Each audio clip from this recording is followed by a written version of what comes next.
Hey everyone out there around the world. I am Pruitt. This is the intrepid crew here who has been exploring the breath of the fall. This is the finale. Unfortunately, all good things must come to an end. This one went a little longer than anticipated. This was supposed to be a summer jaunt, but of course, the name dictated exactly when this would end with the breath of the fall. So, let's get around to sponsors, then we'll go to cast and crew, see how everybody's doing, and then we'll set up the last hurrah here. Our sponsors, of course, Tabletop Loot. They've been with us for a while now. WebDM15 get you 15% off dice, mugs, t-shirts. They got dice bags and stuff. Check them out. They're awesome at www.tabletoploot.com.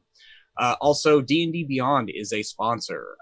It is the go-to place for your website or your app on your phone, although I do recommend just using the website on the phone. Anyway, I didn't say that out loud. But it's better functionality, I'm sorry.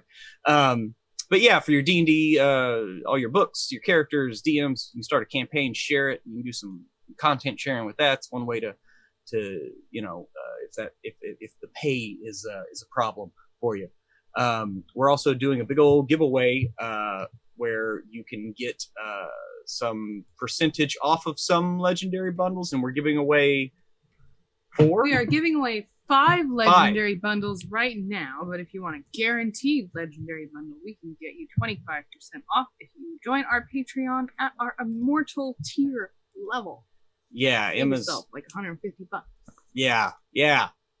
Emma's got all that way better committed than I do, but being the communications director, she should be able to articulate those kinds of things better than I.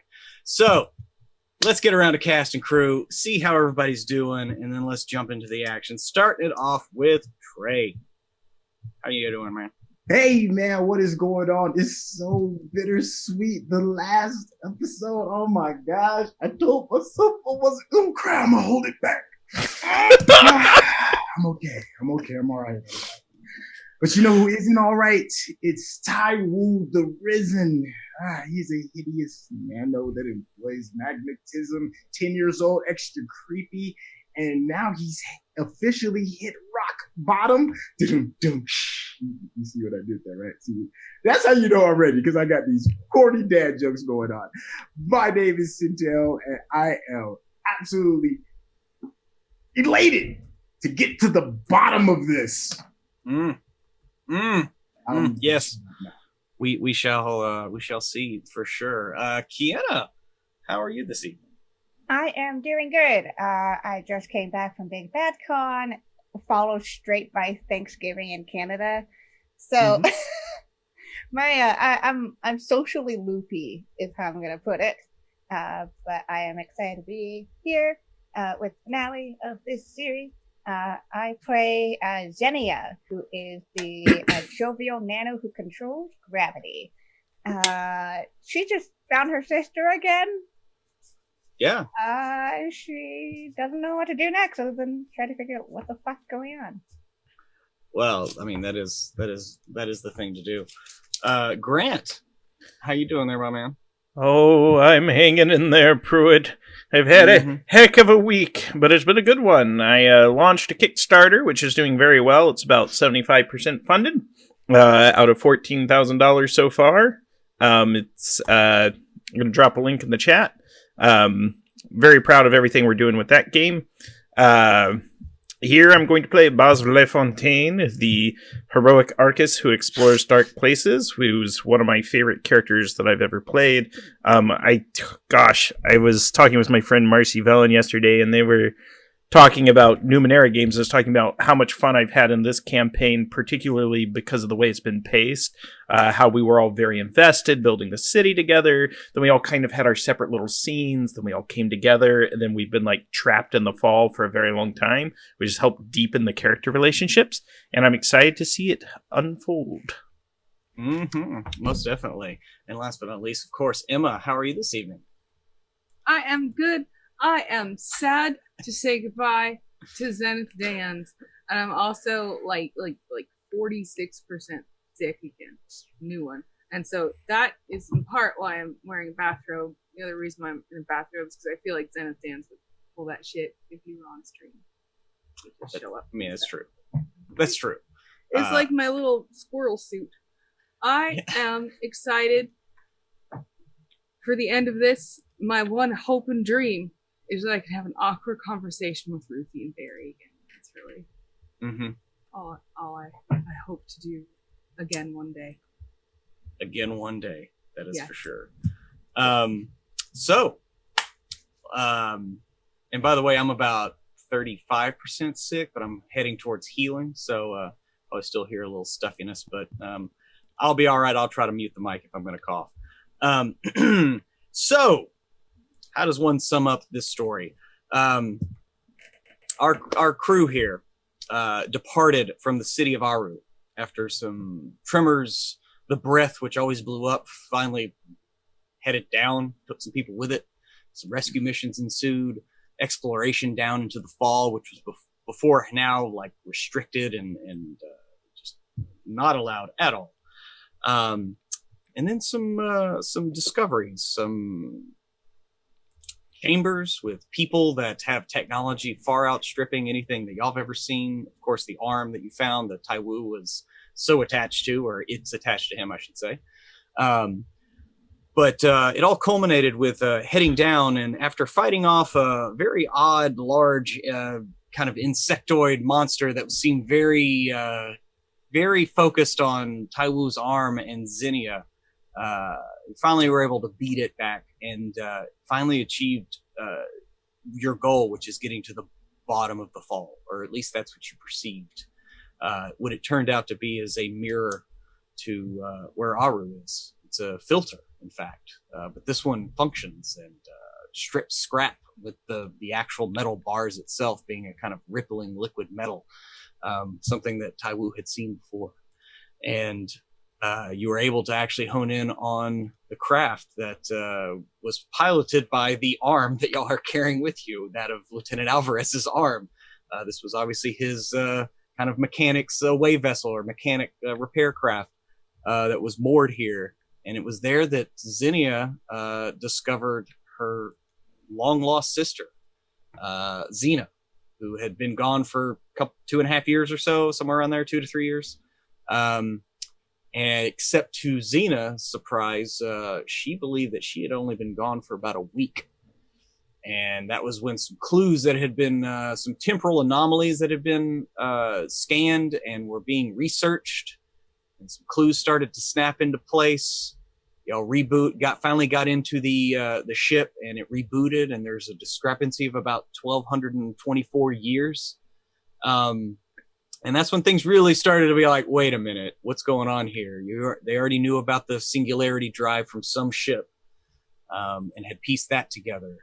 And it was then that as y'all were beginning to pilot the vessel, that a voice came over the radio, and that of a very robotic voice who now wishes to speak with the party as the mechanic ship, that of the mechanic ship of Angel 5, is on autopilot, and it is heading even further down inside of what the crew now knows is a immensely large being. The scientific name is too much for me to even say right now, but the fact that they had lived their whole lives in basically an air filter meant to filter out scrap and rubble and help clean the environment for whatever civilization was living here past. And so as you descend down into the lungs of this beast that the crew had jokingly nicknamed Tetrahedron for its kind of pyramidal headed shape.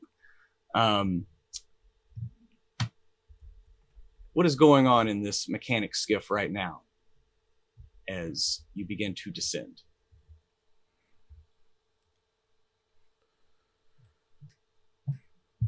Well, I Zenith don't. Dan is freaking out. Yeah.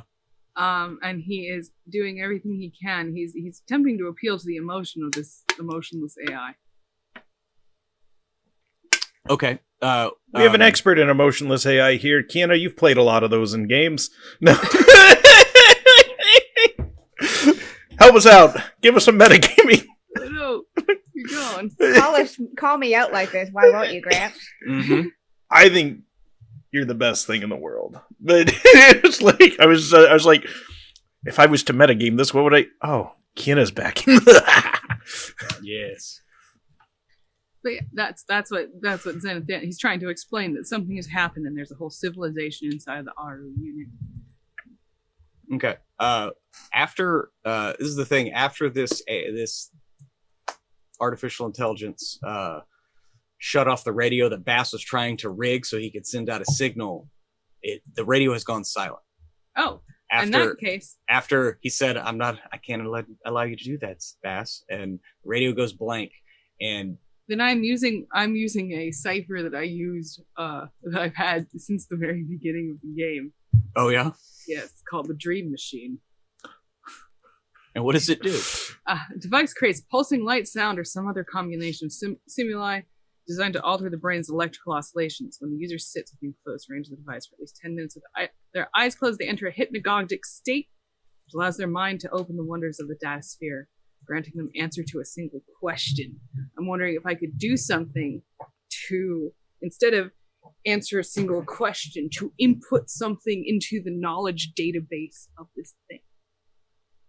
Well, I mean, I would say if I spend an experience point or a few or something. I would say, yeah, if you were to spend 1 XP and use that, you could slightly alter. Yes. Instead of asking a question of the data sphere, it's more like you want to send a direct message to. Well, I kept on saying this isn't on our database; it doesn't check out, so I want to put it in their database that these people exist and they have an imperative to protect them. Okay. That Aru exists as a city. You save my babies. Barry. Yeah, do you want to save everyone in Aru? Well, there's part of him that's kind of holding out hope that, like, maybe he'll have been gone long enough that Ruthie will see what a piece of shit Barry is, and and have broken up with him already. Mm-hmm. All right. Okay, so you have done that. Yes. What's everyone else doing? Bass, what are you doing? Tears. Just tears? No, Bass is trying to close Steam on his desktop because he didn't realize it was open and a bunch of little things are bouncing in front of your face. I don't want Steam to teabag you like that. Anyways, I'm sorry. I've gone too far. I'll leave now. So Bass has just been punked by an AI. He feels he is dealing with an intellect that he is not going to be able to persuade or manipulate by any verbal means. But what he would like to do is try to initiate contact with it, and ask what it calls itself. What is it made out of? How does it function? And essentially, he's going to try to socialize with it. Maybe, hopefully, he can get it comfortable enough to figure out where the core is and then destroy it. Okay. Or learn more about it. Okay, so you're just basically trying to still like broadcast through the radio. Yes. Okay. All right, so Baz, you're still trying to reach out to this thing. What's Taiwu doing back there? A strange thing has kind of happened with Taiwu. Before, he was bouncing all over the place with joy, with the arms, hitting the buttons, trying to figure out if he can wear the helmet, and he's just been really joyful, surprisingly joyful in the past few sessions. Something that that's kind of a little off for him. But now he seems to have kind of like gone back to his old ways, just a bit. He's really quiet, and the reason for that is it's finally sinking in that he's where the fallen god resides, and it just hit him that it may not have been what he expected. So he's just kind of just mulling on that, like what does it all mean, kind of thing, Mm-hmm. 10-year-old pondering. He's just quietly kind of humming to himself as he's trying to figure it out. Yeah. So you're just back there having a 10-year-old existential crisis. Yeah, I understand that. I had mine at 18 and then again at 22. Hey, what is Zinnia doing there? Now recently rejoined with her sister. Zinnia's trying to find out where the fuck they're going. Okay. By what methods are you doing? Are you trying to look in the nav computers? What are you? Do you have a cipher? I think it's like looking through the nav computer because she wants to make sure that she would be able to retrace back. Mm-hmm. Okay. PHP. Yeah. Go ahead and give me a quick like a using Numenera roll. I mean, y'all have already translated everything, so y'all can read all the so you know where it is, and it's just a matter of actually manipulating kind of the heads-up display there. All right. I am trained in understanding Numenera. Okay. Yeah, this will be a level 4. I also have a book about Numenera. So. Okay. So that'll be a level 3. That's a 17. Yeah, you definitely you quickly figure out you're looking at a map. It's kind of like an overhead, and you manage to actually kind of zoom out, and you keep zooming out as you realize y'all are descending, and you entered a large cavern, which turns out to looks like it's one of this thing's lungs. And you can see, kind of up and behind y'all as you are descending down, basically the exit into the blowhole or whatever for this thing that goes up and out. And so you know where it is based on your trajectory right now, and you would be able to find it, for sure. And so as you descend, Bass, your pleadings seem to fall on deaf ears for a time, until as you descend, and kind of you're not sure if it's just like mist or sand or whatever it is in the air in this thing's lungs. In the distance, you see like a kind of a glint of light and steel, as a ship comes into focus. You're still a couple minutes away, but it is then that you see the radio kick back on, and a voice, again, it's the same kind of mechanical, very, very methodical voice. When the ship rejoins Angel 5, you will depart. And then you will enter the quarantine zone, just outside the docks. What would you require a quarantine for, or from? As I do not know what you are, I must make sure there is no biological threat to those still on Angel 5. Are there any biological threats you're attempting to avoid? There are many. But what has been the biggest threat?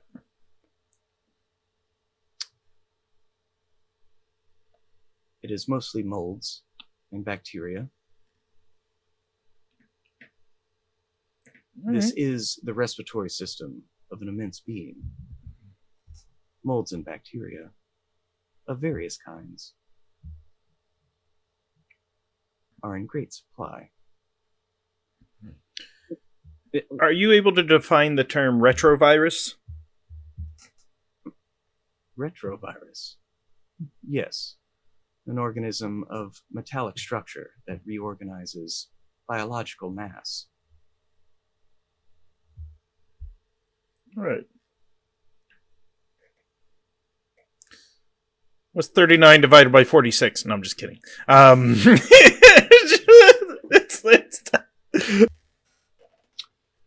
And Angel 5 is getting larger in the front screen. It is blocky in design. Has kind of a cabin jutting forward, and then has two large. I wouldn't call them nacelles, but they're it's kind of a large wide design for a ship. Rounded corners. The paint is the same kind of blue with white striping. You see the same logo as you descend past it of the angel wings with carrying the Aru unit. And as you descend underneath the ship, you can see a kind of I'm pretty sure this isn't the main docking bay. It's a smaller double doors that open that looks like will fit just this ship. And it pulls up, and you can see kind of a small walkway that goes all the way around where the docking clamps are coming down, and the ship kind of there's a shutter as the docking bay doors begin to close beneath you, and then from the side of the ship where y'all open the top compartment, but from the side of the ship on one of the walls that it just looked kind of like a flat wall, you hear the release of a door, and the hydraulics and the door just kind of careens open, and perfectly even white fluorescent light kind of floods in from outside. It's not too bright, but there's no real gaps for shadow or anything like that. Please step out and through the open door into the quarantine area for decontamination. I'm not going anywhere. Come, Taiwu. Let's step out. That's where the fun stuff is. Taru follows. Okay. By the way, Taiwu, you never really said. I just assume Pretty's always with you, and is Pretty with you right now? Yeah, I always just assumed that she follows everywhere. Okay. Yeah. She does. Okay. Yeah. Well, then, Bass, you and Taiwu, you step out of this ship onto kind of a grated metal walkway. Handles on either side. There's a couple of like terminals right there that look like they're already going over the diagnostics of the ship. You see like fuel consumption, whatever, and you do see as it's interfacing with the ship, Bass, you see like a flicker on the screen.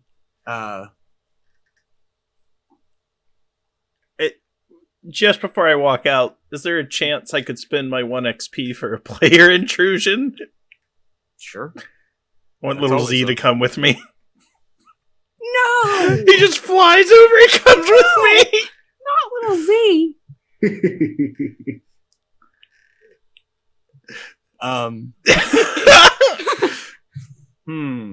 It's the only reason I'm doing it. I don't know if there's any way Zenith Dans ever leaves that room, and I'd hate for him to be murdered. So, there's a chance he might go... for you to be murdered. Yeah, I mean, well, it depends if you want to let events play out, but we don't have to do that. I just thought it'd be funny. I was like, how would we get Zenith out of there? I was like, little Z? Yeah. I would leave that up to Emma. Would you allow XP to be spent? Because that does affect your character. So, I mean, you it's can literally why I'm paying it. not necessarily gonna get him out of the room. Right. Well, I will say this: I rolled for little Z, and he rolled really low. So if you're like holding a little piece of fruit or whatever, and he's just like, huh? And he kind of leaps over. I'm hugging him like my last living child. Okay, well, he's trying to get away to join you, Bass, but my follower takes him. No. But no, we don't have to do that. We'll go back. No, you can do it. It's one of those things. It's like thinking character-wise, if the story's progressing in a direction, you don't have to go. But would there be something that would motivate you? So it's like maybe. I don't know if it would or not. I was curious if it would. That's the question I wanted answered, and it's probably not enough. Yeah, I mean, if Zenith is clutching Z, which I can see Zenith doing, considering He's a coward. What? And what? What'd you say, Pruitt? I'm just see now. I'm metagaming to. Well, I was going to say it hadn't using- been described, which is why I was willing to pay that. Yeah. If I had done this more perfectly, I would have asked Emma if there was anything that would get her out of the room. And it might be something like, well, if little Z ran off or something like that. So I'm not going to do that. I was just curious. That's the only reason I wanted to intrude, because it's kind of like, What would curious. you know? He's looking for confirmation that what he did something. Basically, he's looking for some bone to be thrown that he's saving the world. Yeah, no. Well, I mean, do you ask? Yes. Yes. I asked. Okay. What's your question? I guess my question is, do you have the city of Aru in your databanks? And after you hear like some, Clutching you're not sure what the they sea. are. They're just kind of weird noises. And I'll say this, Bass, since you're outside and Taiwu, you see this as well. After you hear Zenith ask that question, you kind of hear, it's like a rustling noise, but you can see the monitors kind of flicker a little bit at that. Like they're not being updated as much, so they're kind of jerky in all of the weird wavy, power fluctuation charts that are flowing and stuff. And after a moment, you hear, I do see an entry placed 6 minutes ago describing the city of Aru. Yes. Okay. You got it. You got to keep it safe. You keep it safe. I don't think they're going to keep it safe. Well, I'm not please. there anymore. Bass, where'd you go? You We'll hear see. Yeah. We'll see. I don't think they're going to keep it safe. This little Z is glowing. Please step an egg. into Please step into the decontamination area. Is it fatal? Is it going to cause us bodily harm? It shouldn't. It is a decontamination. I can read the definition if you would like. It is to only remove harmful. I know what a decontamination chamber is for. He walks out. He tucks little Z in his Okay. squirrel suit. All right. And sure enough, just at the front of the ship, just leaving this little docking bay, there's a door open, and there's a little bit softer light. It's not quite so bright as this area, but you just see a small chamber beyond, maybe like 20 by 30, a couple of benches along the walls, but it is a contained room.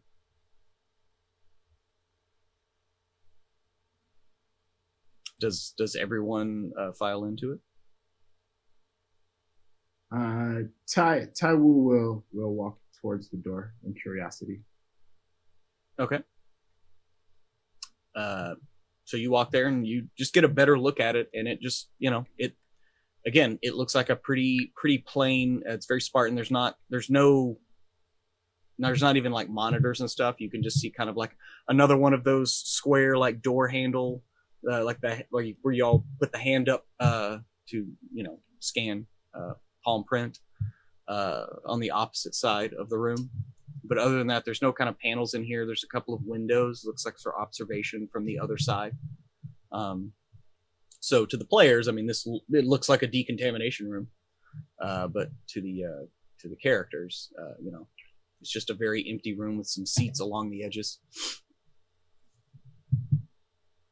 It's large enough for Pretty to fit through. Oh yeah, it's a normal sized door. Because now Pretty's not all blimpy. Now Pretty is like a giant version of Little Z. So actually now I want to see Little Z riding Pretty, like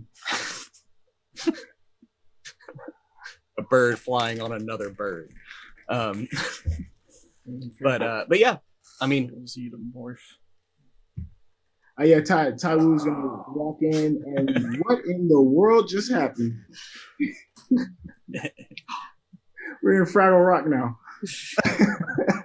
Sorry, I was like, this is little Z now. He's mutated. He was infected. yes. Yes, Klaus White. It is an ISO Class 5 clean room, which means it's 100 particulates per cubic foot. Or is it inch? I'm going blank. Anyway. So anyway, does everyone filter in, or do y'all continue to stand in the docking area unsure? Taiwu walks in. Okay.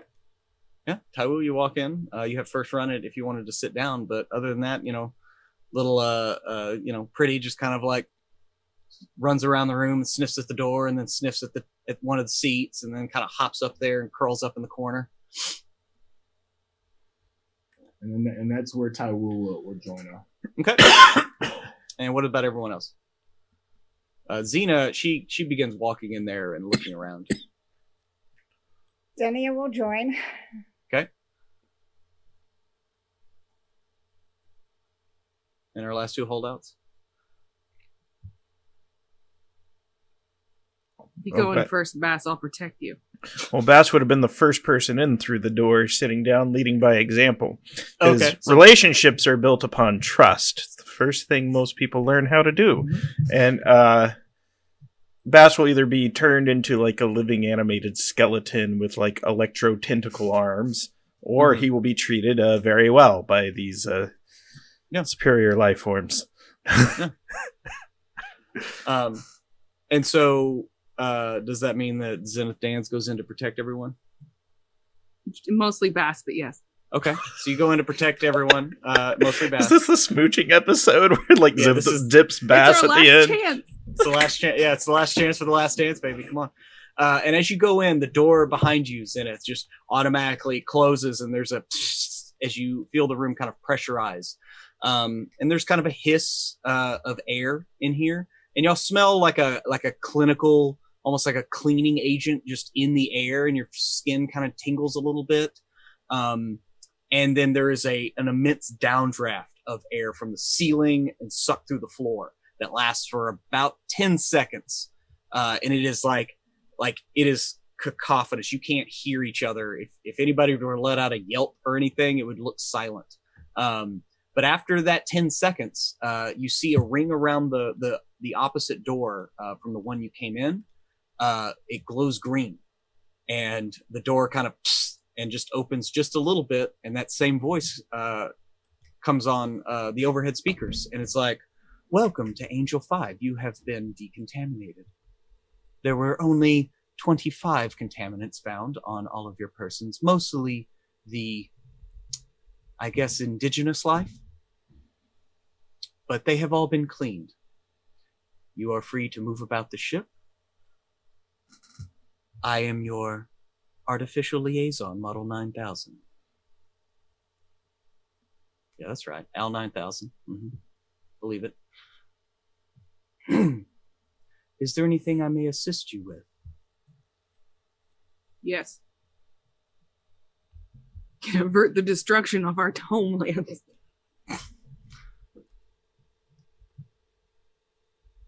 I require more information regarding this. What do you need? What do you have to offer? Are you talking about like a bribe? More No. information? Do you- There's a city inside the unit. Been there for 1,200 years. There's thousands Processing. of us. Processing.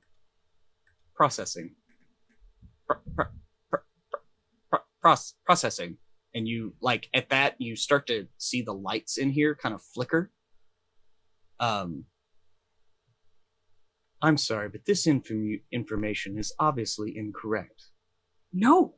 The ejection of the Aru will still commence in T-1 hour. That's when Zenith Dance goes on his knees and screams.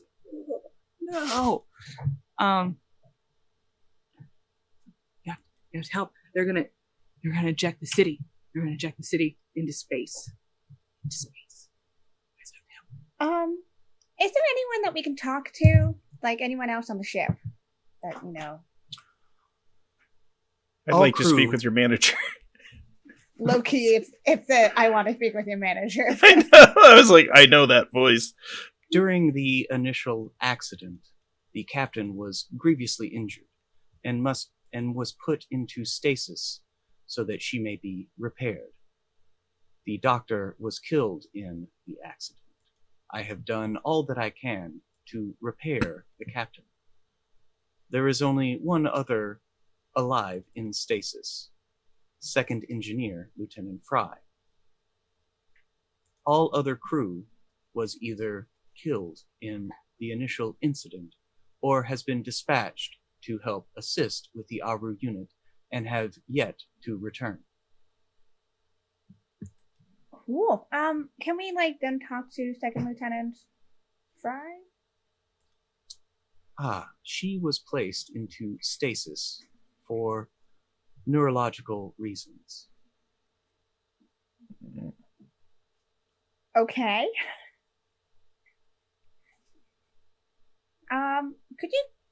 Can we get a map of this place? Oh, of course. And just the wall in front of you that was kind of a blank white wall first darkens, like floor to ceiling, about 20 feet wide. And then you see a general map come up. You're down in one of the engineering decks. Just off of this room, which is almost a mirror of the decontamination room behind you. There are doors left and right. If you go right and aft, that leads back to the engineering, like the actual engine with the singularity drive. If you go left, that heads forward and has a stairway going up to the crew decks, and then there's the command deck above it. But just in front of you is like the main docking area with a couple of a little bit larger like away craft. But then crew areas above that, command deck above that. Taiwu, I'm hungry. Where can we get food? One deck up in the aft crew deck is where the oh my god, I'm losing the words because I'm so sick. The mess hall is where the mess cafeteria, hall is. Yes, the commissary. Mess hall. Hey, pretty, let's get some food. And he kind of just slowly, kind of dragging his feet. His head's kind of down. And he's going to head in the direction of what the computer just said. Okay, so Taiwu begins to head through the door to the left, and down the hallway. You pass a couple doors that look like they would go to the forward docking bay. But after a while, you see a small. It's a very steep staircase. It's not quite a ladder, but it heads up one deck. What does it sound like in here? Is it just dead quiet? It is. It's not silent. There is a thrum. The ship is on. The engine is running, but it is pretty. It's not a loud science fiction engine, but there's a steady thrum and there's a vibration that, especially Taiwu, around you, this is all the metals here are some of the strongest that you've ever felt, right? And so, I mean, you know that just from your employee's magnetism. A lot of the walls are not really metal, but behind them, the structure of this ship is solid. Very, very loudly as he's heading in the direction of Grub towards the mess hall, he's just gonna start yelling out, "Hello! Hello!" all the way down. There is no one here to hear you other than your companions. All living crew are in stasis. That's what I was afraid of. Okay. Just taking me to do something. Okay, you're heading up there. What is everyone else doing right now as Taiwu kind of marches off to head towards the mess hall? Pretty much, Jenny was looking at the map because she wanted to see where the possible, where these other crew members have been put in stasis, Mhm. possibly. Yeah, you see there's like a main stasis chamber.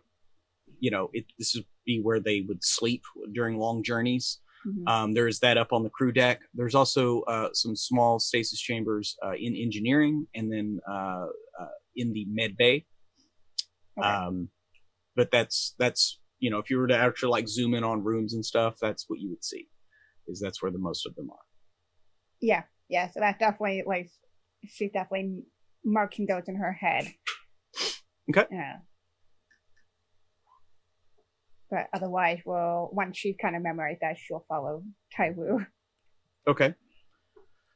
So, you begin following Taiwu up there, and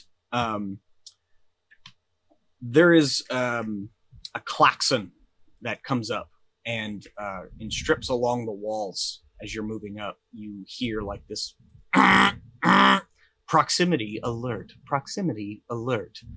and right after that, you hear kind of a high-pitched metal kind of tinging, like claws on metal.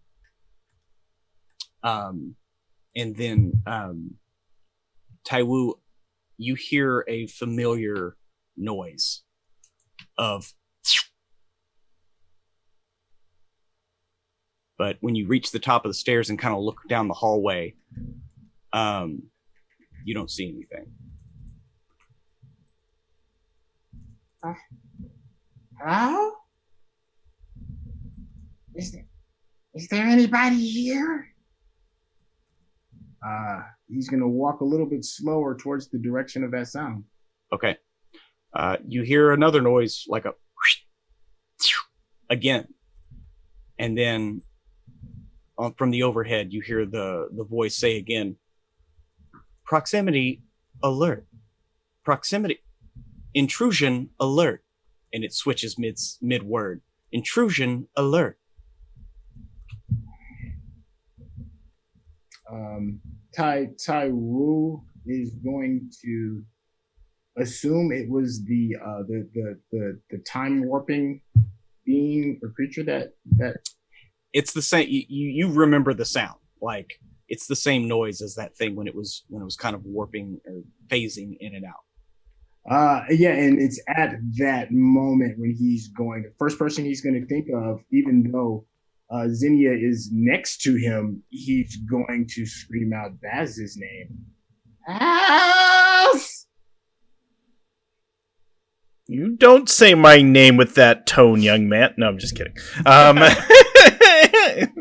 Don't you Baz me. Gonna Baz mouth him? Yeah. Did I hear Taiwu? Oh yeah, you hear Taiwu yell out your name. I mean, my boy! And I run into like, action. Dad instincts kick in. Yeah. So help me by my eyes. Push Zenith out of the way. Start shoving. Sorry. Okay. Yeah. You hear him up the stairs coming from the next deck up. Yeah, I'm charging. Okay. You charge in there. And you get up there as Taiwu's kind of looking down this corridor, coming off the stairs. It looks like this is running, the length of the ship, on the port side, the left side of the ship, right now. And you see crew quarters, doors along this row, and then there's a kind of a perpendicular like intersection about 30 feet down to your right. To the left, you see more crew quarters, and then another staircase heading up, presumably to the command deck. So, what would you like to do? As you still have not seen anything, Taiwu, and Baz, as you join them, you don't really see anything either, but the alarm is still going off, and intermittently the AI will interject. Intrusion alert. Intrusion alert.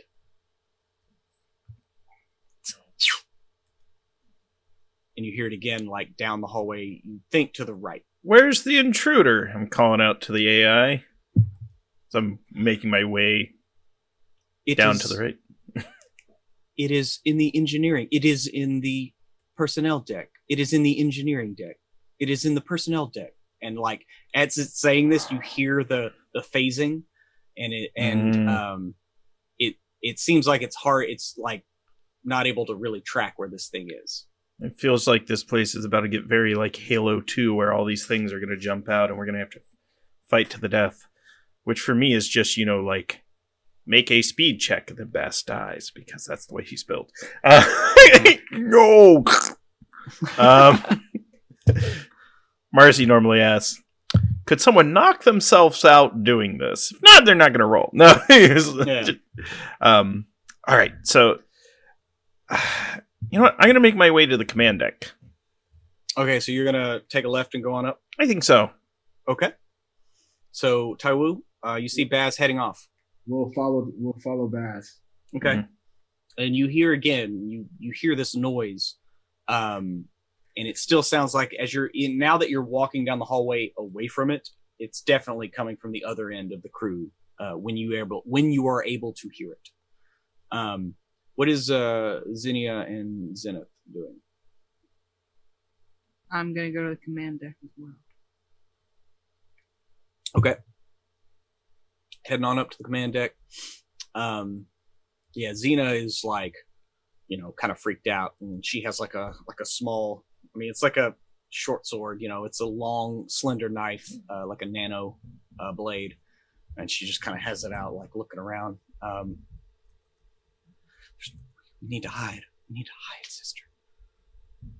I don't really know if we should split from everybody to hide.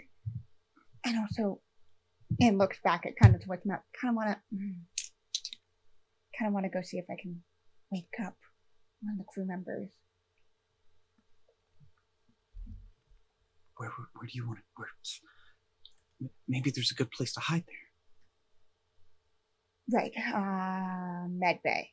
I didn't hear the medbay being called out. Okay. Yeah. The medbay is in the crew deck. You would have to go down the hallway, take a left at the intersecting corridor, and it's kind of halfway down in that.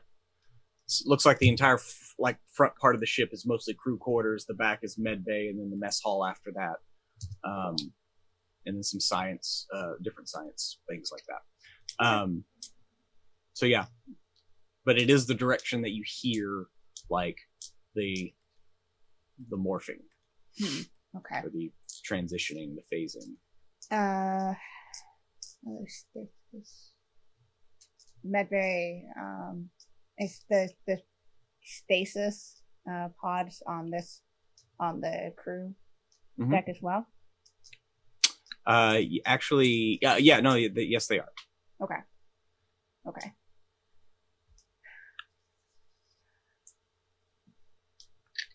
Yeah, in that case, then we're just gonna follow the rest of the group. Okay. Yeah, Xena kind of like clutches at one of your arms, and she follows hesitantly. And you make your way up to the command deck, which is it's kind of an open space. You can definitely, as you reach the command deck, there's kind of a raised dais with a chair, looks like a captain's chair, a couple of panels on either side of it. There's a pilot and navigator seat up at the very front.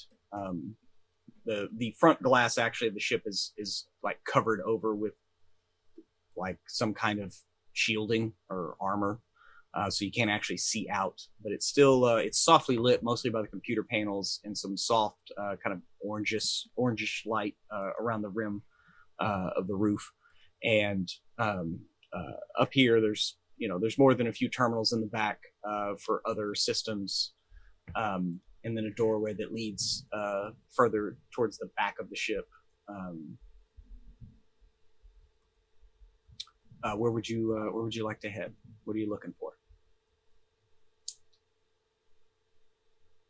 Bass? All right. So, in the command ship, or the command deck, I'm looking for essentially a central console. That's what I'm looking for. I'm trying to figure out within this deck, if I was to try to, like, say, fire up the engines, or I was trying to steer this thing, or I was trying to access other mission critical information, how I might find that in the various portions of this command deck. I know that's a lot, but it's also kind of like, I mean, most of my abilities now are essentially breaking and modifying things, as well as trying to convince things. So I'm with you. You see, like I said, you see probably about 4 or 5 terminals in the back of the ship here. When you go up to just one of them and start bringing up information, I mean, you can access general information about pretty much the whole ship, no matter where you are. But the terminal you're currently at is for, like, the shields, which are offline right now. But you can see that there's piloting, navigation, shields. There's weapons, although this ship doesn't have a lot of weapons. It's mostly just very close personal defense, CQB. Sorry, I've been watching The Expanse again. No worries. But there's also this is a science vessel, so there are at least 3 terminals that are all different kinds of sensor arrays. There's communications in the back as well, and you do know that the door heading back heads towards the AI core itself. But even just looking, you can see that that door is, like, locked. But that's what you get on just kind of, just pulling up just kind of the layout, which is pretty easy to get to from. What type of lock is on the AI door? It is it seems that it is it is encrypted. Okay. So I pull out the Enigma machine. The ticker tape starts running. No. All right. So I want to see if I can use the sensors, or one of the sensor arrays, to identify intruders on the vessel, or the various types of life forms that are on the vessel. Okay. Yeah. Internal focus.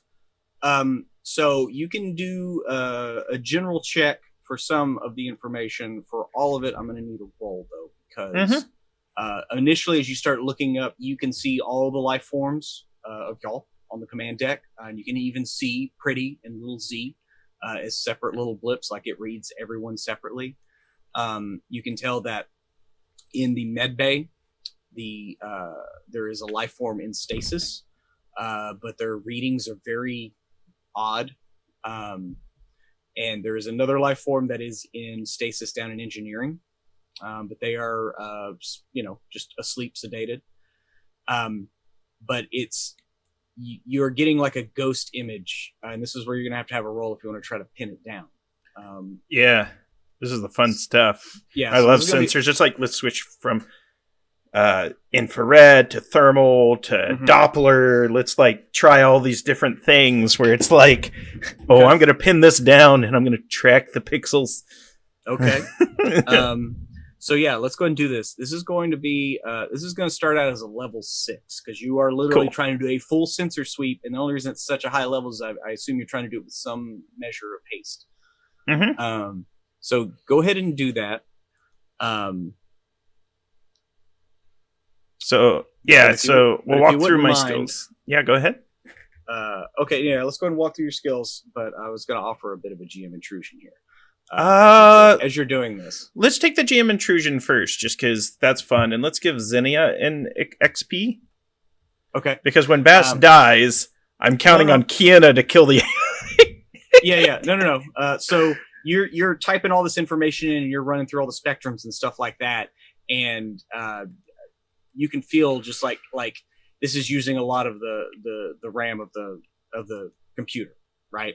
And so go ahead and give me your roll. Again, this started with level 6, so you have. Well, okay. So the roll. So I am trained in finding hidden things. Okay. That's the first one, and it helps if I keep my character sheet up.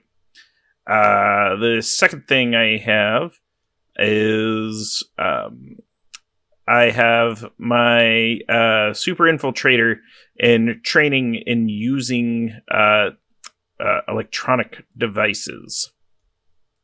Okay. So I'm still at a 4.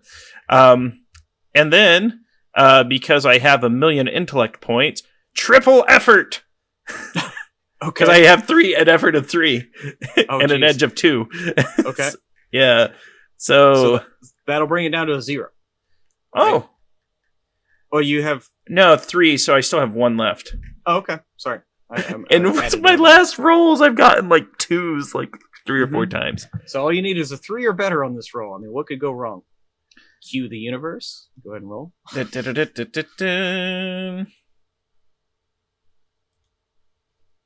I rolled a 9. Ha! Just fine. But here's the problem, though. You're typing this in, and y'all can like look over, and you see him like going through every freaking like spectrum of sight, going through all using every sensor on the ship, and you can start to hear like fluctuations in power on the bridge as the lights begin to flicker and dim, and then there is a buildup of energy, and the sensor panel itself, like you see it kind of short out, and there's an arc of electricity. But before that happens, you definitely see that there are 2 of these things, and they are literally flickering back and forth between engineering in the stasis, like in the stasis area, and the medbay near the stasis area. And so, like, they're literally like flicking back and forth.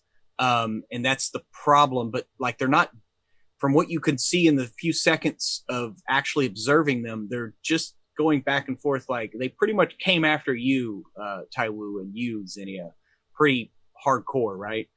But these things are just kind of bopping back and forth and not really doing anything, as you can kind of see the vague outline of them in the spectrum that you're able to actually view them. But that's what you see before the sensor panel like shorts out, and Bass, you're kind of thrown a little bit across the room in typical Star Trek fashion as there's sparks and everything, and you're going to take 4 might points as you're just kind of shocked a bit and stunned a bit.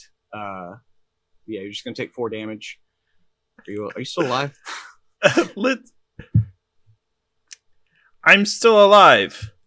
Sorry. I am now impaired, though. Okay. So yeah, like Bass, I mean, this sent a jolt through your system as you were basically running these sensors as hard as you could to try to track these things down. But yes, and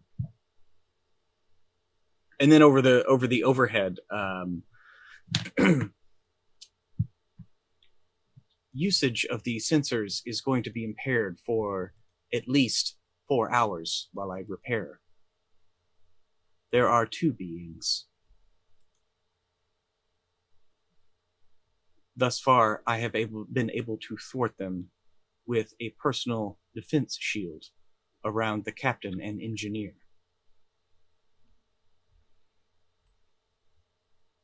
When did they appear?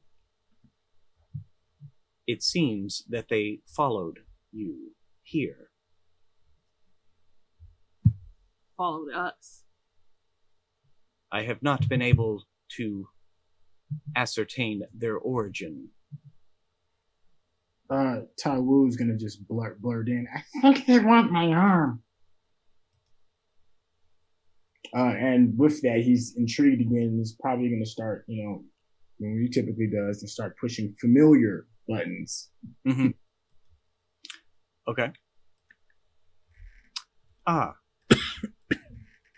You have part of Lieutenant Alvarez's external repair suit.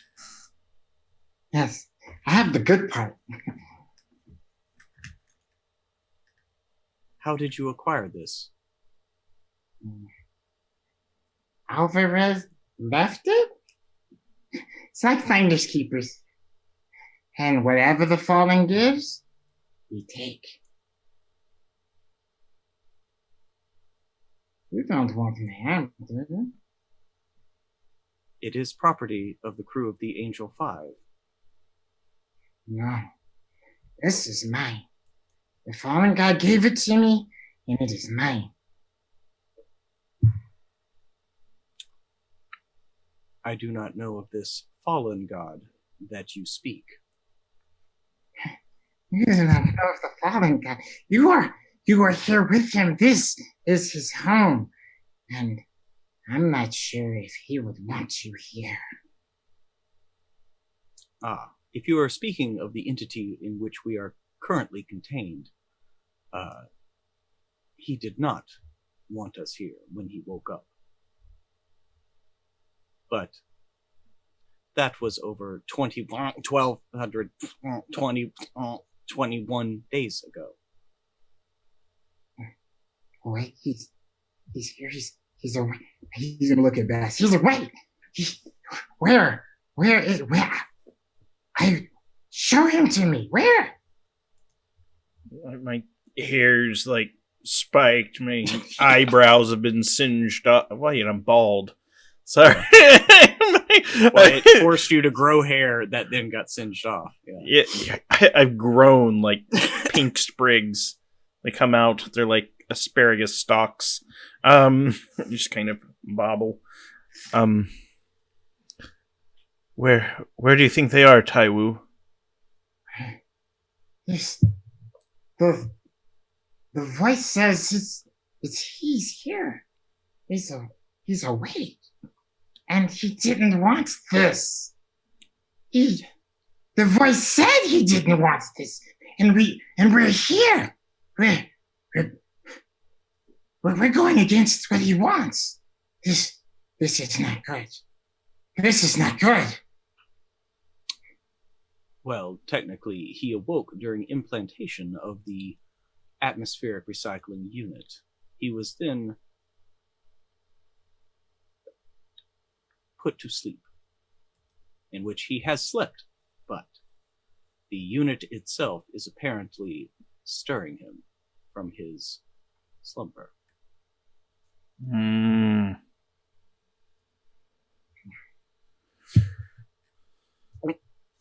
And again, you're hearing more and more of these little weird. It's almost like the AI is trying to talk, but there's a jerk or there's just a pop of noise. Yep. And it stops. I'm gonna see if I'm gonna try to use the radio to see if I can. Oh no, I just have this weird idea that maybe there's a frequency we can lock onto. Okay. I mean, you know that communications is right behind you. Yeah.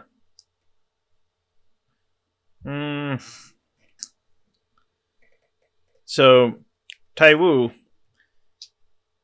do we want him to stay asleep or do we want him to wake up? What do you want? Awake. Yes. Is Zenith here? Awake, no. Yeah, I was gonna say. Zenith is here. I want you two to hash it out because I saw you shaking your head. No. When the installation is complete, it's gonna shoot the city into space. Sure. Is that a bad thing? Yes. Why? Why? Can you survive in space? Depending. Depending on what? Whether I have the atmosphere to breathe and whether I have enough food. I mean, all things space. orbit through space. Yeah. We're here to see him. Why would we not talk to him? Why would we what? Why would we not talk to him? We are here. I am here. Boss. Taiwu. I'm going to kneel down and sit next to Taiwu. Zenith is very concerned for his children. And if his children get launched into space, they're liable to get hurt and die. And we can't have that happening.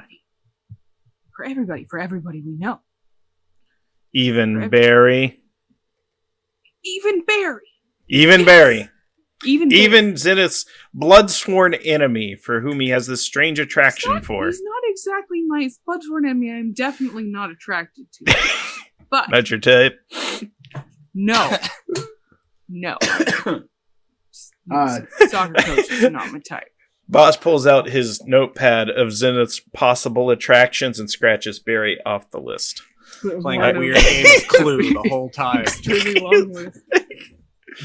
No. Tai Wu is processing it. He doesn't really get it, but Tai he Wu. Yeah. Our But existence. is going to be looking at Zenith and just, if the fallen god chooses that for your family, then that is a blessing. It Tai could be Wu? a test. I'm about to say something, and it's going to be very difficult for you to hear. Our existence is a mistake. It was not, Candace going, it was not supposed to happen. We are a side effect of something I only just barely understand. There is no fallen god. There is a monster. We are inside it. The fallen. We're not supposed to exist, but we do. So that means the only meaning we have in this life is what we make of it. And I'm saying our city's worth something. No, he's not a monster.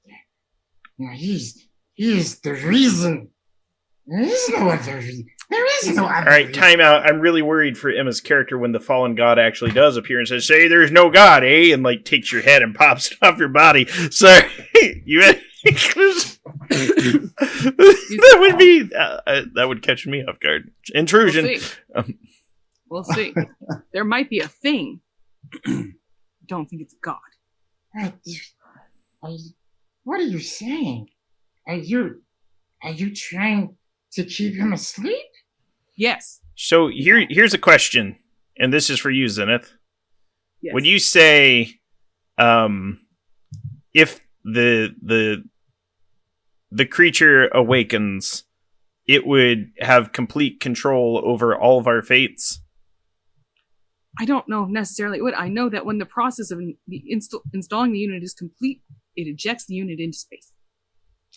Actually, and the voice just kind of has been patiently waiting. Actually, the unit would need to be ejected before the creature were to be awoken. Its movement would cause the unit itself to become unstable, and Yes, thus the unit would that our city lives upon. harm the entity. And the entity must not be interfered with or harmed at all costs. All other considerations are secondary. Okay. That's not true. Well, I was going to say, He's right. even if it's a secondary, even if it's a secondary consideration, it's still a consideration. So, given the fact that it's a secondary consideration,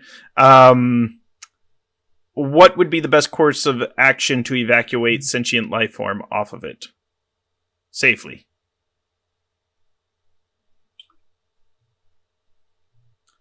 I say with no unit- eyebrows and a busted lip. But the raised eyebrow of inquiry should be taken. I My assume. flesh. I draw one on. Um, I draw real the sharp unit, eyebrows. the unit would need to be ejected no later than 10 hours from now. How do we eject the unit? It is an automated process that once I initiate, will commence. Okay. And you hear initiation 1 hour. Actually, no, now it should be like 58 minutes. All right. I'm gonna have to open the Bombay doors, and I'm gonna have to. I don't know, Xenia. What do you think? I'm about to go into panic mode, and that means I'm just gonna start pulling wires. Yeah, Daniel's having a time here. Well.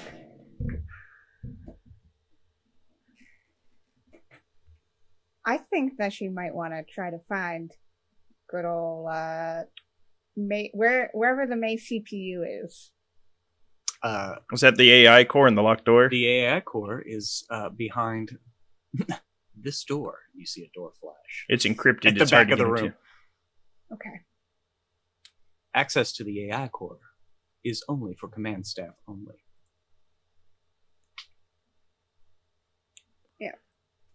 I have two ideas in my head right now. One, wake up the captain and or the second lieutenant, or Yes.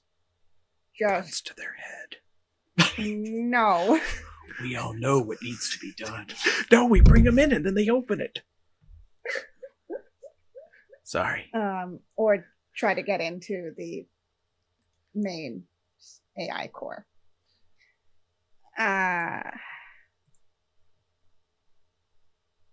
have an idea on getting into the main AI core. So I think we might be able to use our secret finder to find the key to the encryption. Maybe. Because if we have a token to put with the secret, it should open for us. Maybe. It's a long shot. When in doubt, we'll just go up into the ventilation shaft, move one room over, then come down. No. It was that easy. He Yeah. OSR'd it. Yeah. Yeah. Come out to the ship. We'll have some laughs. No, sorry. with your lighter, with your Zippo in the All right. Tai Wu is definitely giving Zenith Dan's the complete stank eye. Just Well, Zen Dan's giving you the stink eye.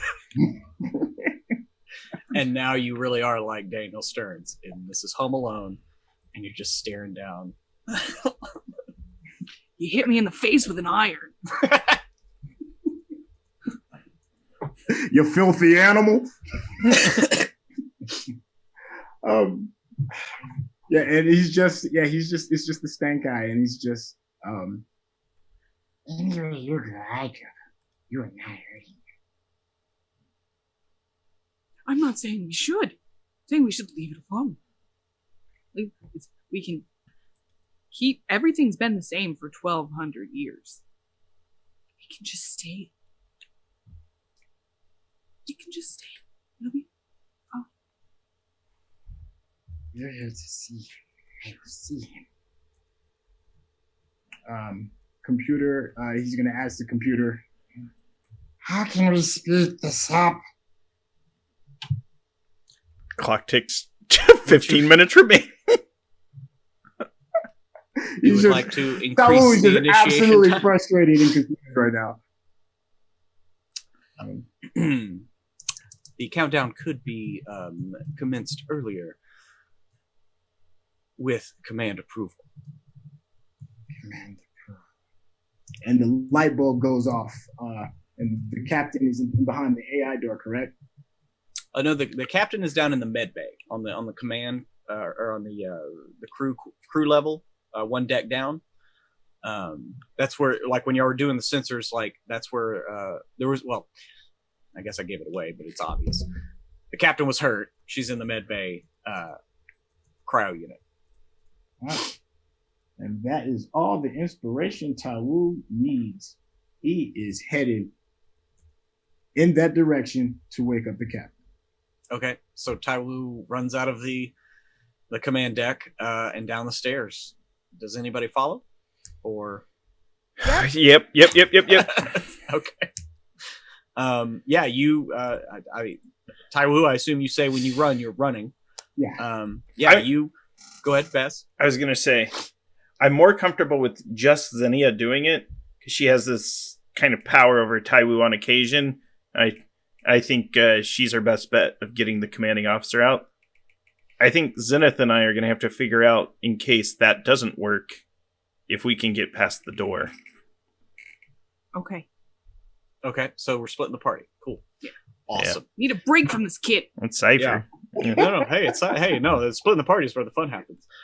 So y'all are up here. Taiwu, you run down with Xenia in tow, which means Xena is in tow. She stays pretty close to you. You bound down the stairs, and it's as you're running down the hallway here, you pass the little entrance to the right that heads down to engineering, and along your left there's just crew quarters, until you get to that intersecting hallway.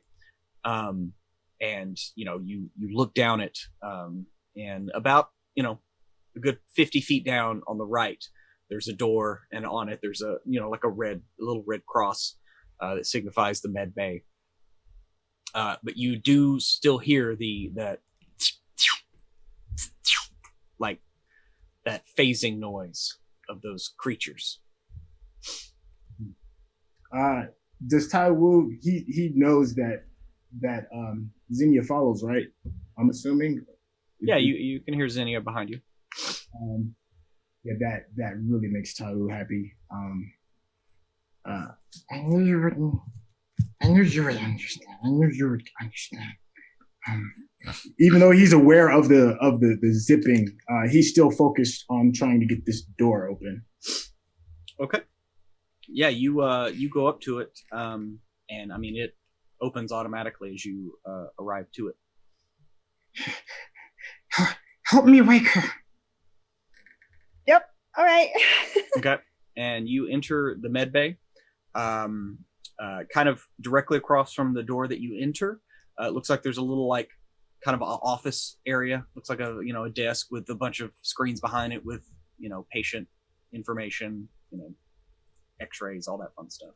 Along to your right, you see 2 rows, one on each wall, of 3 beds. They look like they have terminals above them for monitoring, telemetry, all that information. And then to the left of you, as you're entering, it looks like there are 2 banks. Kind of, there's a symmetry to the room in that there are 3 cryopods on one side, 3 on the other, but only one of them is closed. And you actually see a form behind the glass, but the glass is kind of frosted over a bit, and you see a light blue field surrounding the pod itself. And it's as you come in and you look around and look over to it is when you hear that noise, the phasing, and this creature. It's the same. I mean, it's not the same one. You can tell by the markings on it. It's a little bit different. It's a little bit smaller. But it comes up and it's like hitting at you see the shields kind of flare up as it like hits at it, and then it phases away, but immediately is replaced by another one that does the same thing. And so it does look like there are 2 of these things, and they're phasing in and out, trying to get at the captain, but they can't because of the shielding here.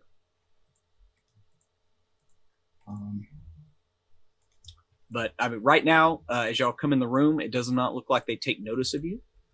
What would you like to do, Tai Wu?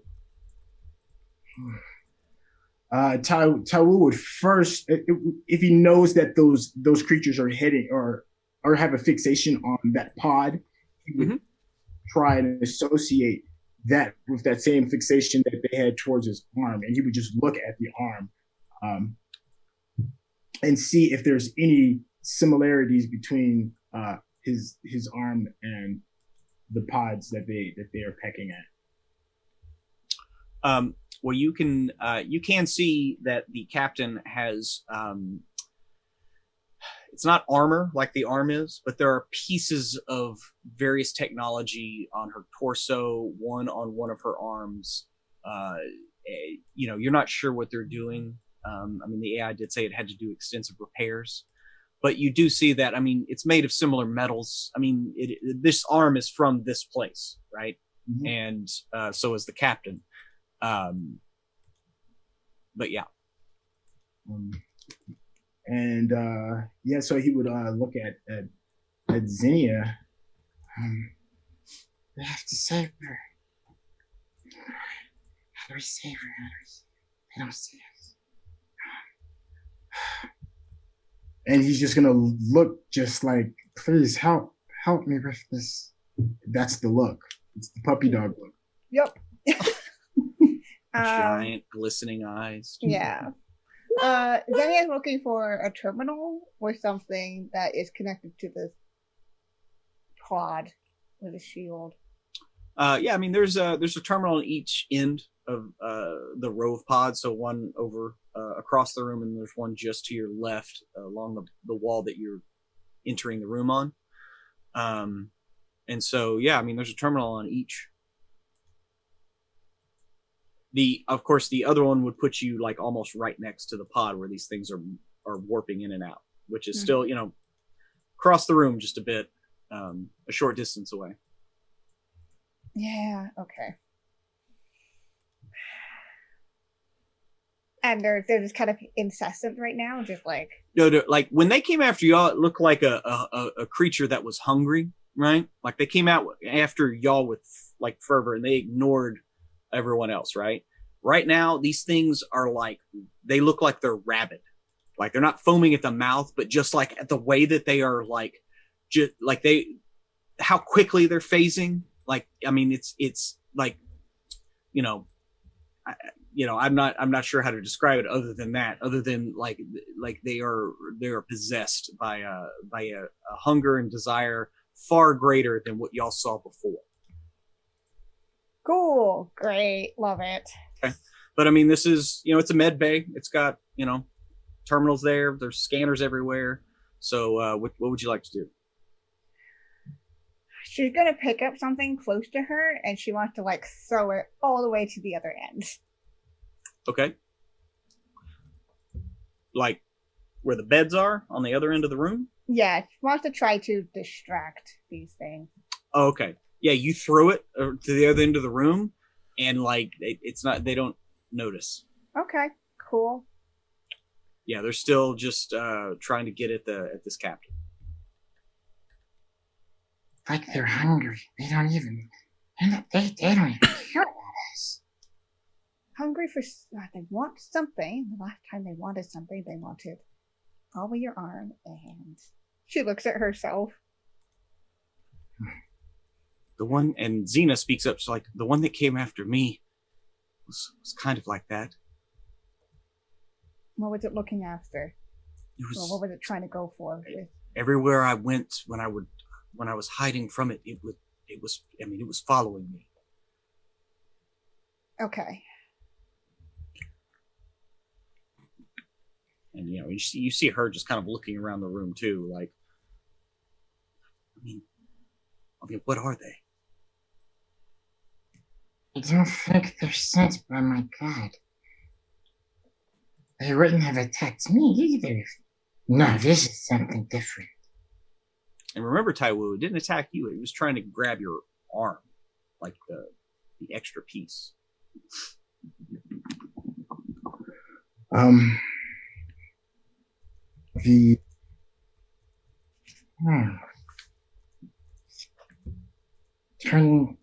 Turn it off? You said this pod is glowing. There's a light blue glow. It has like a shield around it. You can see it flare up as they hit at it. So the thing is, it doesn't really ever disappear because as it starts to dim, they come back and hit it again. Okay. The only thing that his logical mind could do, 10-year-old mind, is to turn on another pod. Turn on another pod. A pod over there. And he's just going to point in that same general direction of where she threw whatever that object was. Mm-hmm. Well, she threw it towards the beds on the right. The pods are on the left of the room. Yep. So I guess Jenny will shrug and she'll just go creeping towards the closest pod. Okay. I mean, there are pods along the wall that y'all came in, so it's still across the room from that. So you can like try to turn one of those on if you wanted. I might go halfway then.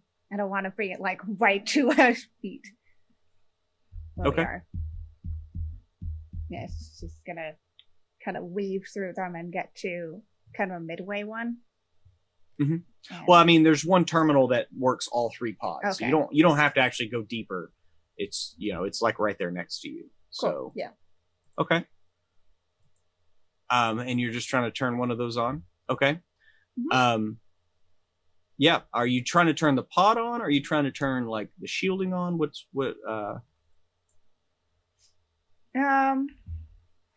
I want to try turning one on first. Mm-hmm. Okay. Yeah. Go ahead and just give me. I mean, you've manipulated these things enough. This will be a pretty easy, like a level 4 starting out. It's more of just like finding it in the system. But since this terminal is meant to function these things, it's not hard to find. Okay. So, I mean, I think you already have what? Training, or you specialized? And I'm trained in Numenera. I'm also trained in puzzle solving. So. Okay, I would say that's 2, and then you have a book. So Yep. that's 3. So it's the level 1 roll. That's a 4. Yeah. Mm-hmm. So yeah, it takes you a second, but yeah, you turn the middle pot on, and you basically have you hear it hissing, and it kind of like lowers down to the floor, and the doors begins to half shut, but it's not completely shut. At that, one of the beasts, when it kind of comes back, it like turns and looks at that, and as it does, it kind of turns and looks at you, and then it's at Taiwu, and you see it just kind of, and it's like torn, like it really wants to get at the captain, but it can't, and you're just standing there, and so it's like buffet, snack. I can't get to the buffet. I'm gonna go after some snacks. Yeah, Xenia's just like immediately wait, as soon as like sees it, the eyes on it, like hide to like the Taiwu and Xena. Yeah, Xena's already hiding. Like she stepped out of the door. You can see her like kind of pressed against the wall in the hallway outside. She's got her little knife up, Yeah. Definitely like waving Taiwu off. So what are y'all doing as this thing is like slowly turns? Now here's the thing: the other one is still phasing back and forth. So they aren't. Doesn't seem like they're communicating right now, and it slowly like takes a step towards you and like looks back at the captain and but looks at you, and this thing looks like very agitated. It's not the kind of creepy, very smooth, moving, articulated giant, mantis bug thing that y'all fought before. This thing looks like it's, livid right now. So what are you doing immediately? Before it does anything, I would like to attack it. Okay. Yeah, well, it is moving in a hostile manner towards you. So let's roll a quick initiative. So you just natural 20. 13 for me. Okay, you both go before this thing. I'm gonna say, Zinnia, you basically can get an asset, like 2 assets on your next roll, because this is you catching it off guard. Like cool. you react so quick to its hostile move. So what would you like? So you can either I'll say this: you can either get basically a specialization in your next roll, or you can get like another action. So I would allow you to like do like a big move and a thing, or like 2 attacks or whatever, or an attack and an action. Okay, I'm gonna get 2 actions. Okay, so what are your 2 actions? I'd like to onslaught it twice. Okay. All right. This is a level 4 creature. Like I said, it's a little bit smaller than what you fought before. Cool. I'm gonna put in some effort on that first one. So that will be that's a 18. That's definitely a hit, and that's plus 2 damage. Yeah. All right. And I'm gonna blast again. That one's only a 3 though, so that's fine. Yeah, that's gonna miss. So onslaught does 4, right? Normally. All right. Yep. 4 points of damage. Okay, so the first one did 7, and you blast it, and that purplish kind of black iridescent blood kind of splatters out, and it kind of snarls, and it's definitely moving towards you now. Taiwu, it is your turn.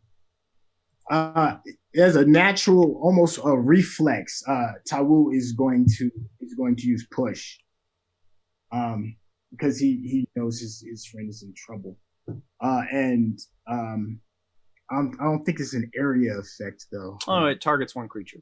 Yeah, it targets one creature. Okay, so it would be the same creature then, to push in the opposite direction. Okay. I would like to put a level of effort in that as well. Okay, so now it brings it down to a level 3. roll. So you need 9 or better. 18. 18, just a little bit off of a minor effect. But yeah, you push the shit out of it. Actually, hang on. Let me just see something. All right.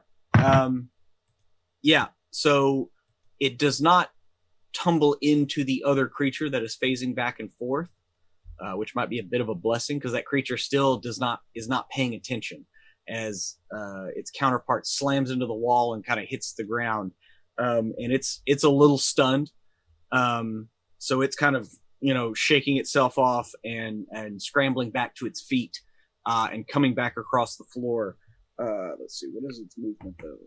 Oh, it's short. So, because you pushed it, it is kind of out of range. So it moves back across the room, and is back to you, Zinnia. Okay. But I mean, it's almost an immediate distance. So it's about 10 feet away from you, like right now at this point. Cool. I think I'm just going to use my fun weighty ability and just try to get it off course. Okay. Towards the ground. Okay. Can you only do down or can you do sideways? I think I might be able to say it's basically I increase the weight of a target. Oh, okay, never mind. That'll stop them enough in their tracks, essentially. Okay, go ahead. 18. Yeah. So, it's running at you, and its claws are extended, mandibles wide open as it's snarling, and you and increase the gravity, or all Gary Gumshoe style. That's a One Punch Man reference for y'all. And increase the gravity, and you see the metal kind of bend a little bit as its claws kind of lower, and you stop it in its tracks. Though, does that also do damage, or just stop them? Nope, it's just stopping them. Okay. Preventing them from moving. It is your turn. Tai Wu, and this is happening so fast. So he would take that opportunity to close the distance to get to the captain. But that other creature is zapping in on top of it, getting right and then zapping back out, right? Yeah, and right now it still does not seem to have noticed y'all. So just wanted you to. And the other creature, it's not impaired, right? It's not.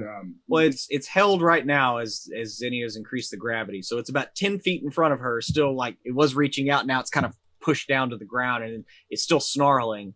But so that means it's about 10 feet away from you. You'd have to kind of go around it. But it was pretty badly wounded in her first onslaught. Okay. If that creature is in between the captain and me, then Tai Wu would attack. Yeah, it would be onslaught. It wouldn't be push either, because it's not a reaction thing. So he would unfurl his tendrils as they spiral out for his onslaught attack on the down. All right. So this is level 4. Do you want to put any effort into the to hit or damage? I'm gonna do a level of effort to hit. Okay. So that brings it to a level 3. 17. 17, that will hit, and that is +1 damage. So that's a further 5 to this thing, and it is looking very haggard. Like you have a couple of you slash into it, and one of its legs actually gets clipped off. The onslaught that you did, Kiana, you basically just kind of pushed a gravity spike through its thorax a bit, and so it's bleeding from multiple wounds and screeching. But currently it is held in place, and I guess it doesn't get a chance to break out of that right? Right. Okay. Yeah, preventing any attempted task on the next turn. So basically, once it's okay, so it's held in place for its turn. So we're back to you, Zinnia. Cool. As the gravity you feel its pressure starting to release. What would you like to do? This thing looks very wounded. As it's starting to try to pull itself back to its feet. Huh? Pew pew. So you're gonna pew pew it with some onslaught? Okay. Yep. All right. Any effort? No. Okay. Which is fine because I rolled a 16. 16 hits, so that is another 4 damage. Mm-hmm. All right. Yep. So what does it look like when you pop this thing? So probably as it's stuck in place and it sinks down, probably the weight of its head is like more than the neck can provide too, because that's what's happening. Mm-hmm. And I think that she just like aims right for where the head connects with the neck and just shoots right there. Yeah, you find a little place where its carapace opens up, and your onslaught finds purchase, and you hear a sharp crack, and this thing goes quiet. Now its compatriot is still morphing back and forth, so it's not it's not happening as often, but it's still happening with one of these creatures. Okay. One down. So as y'all finish that, we're going to cut back up to the command deck. Bass, Zenith, what's your plan here? I had a plan that I was going to try. Here's what I want to do, and this is what I thought of. I ardently admire and adore Tai Wu's devotion to the fallen god. And in order to do that, I'm going to need to use everything I know about religion to play that to our advantage. So what I want to do is I'm going to try to figure out if I can patch the AI audio instead of going to the main PA out, have it come through our radio so we can still hear the AI and it can still communicate to us. And then what I want to do is see if from the command deck I can patch myself to the PA main. Kind of like, everyone, hail. If I can come over the speakers and do my best like Orson Welles as Unicron and try to speak to Tai Wu as the fallen god. Behold, Tai Wu, in whom I am well pleased. Thou work is done. Okay. So yeah, the whole patching the AI into y'all's speakers. I mean, that's like forwarding a call. So you find that pretty easy to do. But the hard part is going to be you actually accessing the communications, since you are not a member of the crew. So that's going to be the hard part. So, I mean, if you had any kind of thing to help with that, don't know. I will help you best. However, I find that this is a ridiculous and flagrant Here's what I'm method thinking of circumventing a clear responsibility problem. I'm just gonna say that. All I'm saying is, I'll look, let the kid down easy. Don't judge our faith. I don't think I have like there's no key card. I don't know the password or anything like that. Mm-hmm. However, normally with most systems, understanding systems the way I do, there's usually 3 or 4 ways to get into them. So what we're going to try to do is we're going to try to find an alternative route into the system. And so we're going to give it our best shot. So it's going to be one of those things where, it's kind of like if you boot up Windows, typically it'd ask you for a password. Or you can hit F4 and launch it into safe mode, and you're in. No password. Right. Yeah, so it's kind of like, if this was an emergency, there might be an emergency bypass. Yeah. And I'd possibly like to spend my 2 XP. Yeah, Tai Wu has the arm. He has the armored exterior. I have the arm. You have the arm. I do. That's all I was trying to remind you of. Do you need this? Yeah, we can see if we can try that. Give me this. You can have it. I just wanted to use my experience points to see. It's like, well, I'll just pay for a limited use perk. the arm's gone bad. So, you might need both. Well, that's the thing is you look at it and the arm is like you don't smell anything. It's still kind of starting to get a little stiff, but it's not juicy. So here's what I'd like to do. I'd like to pay the XP, and what I'd like to insert into the fiction is this is a chipped arm. And there's going to be a chip in the arm, and rather than using, a dead arm, we're going to chip Bass in order to become one with the crew. Mm-hmm. Okay. Yeah. Place it under my tongue for 30 to 60 seconds, and I'm now chipped. I will say that yes, you can find the chip that is in the arm, and some manipulating will allow you to do that.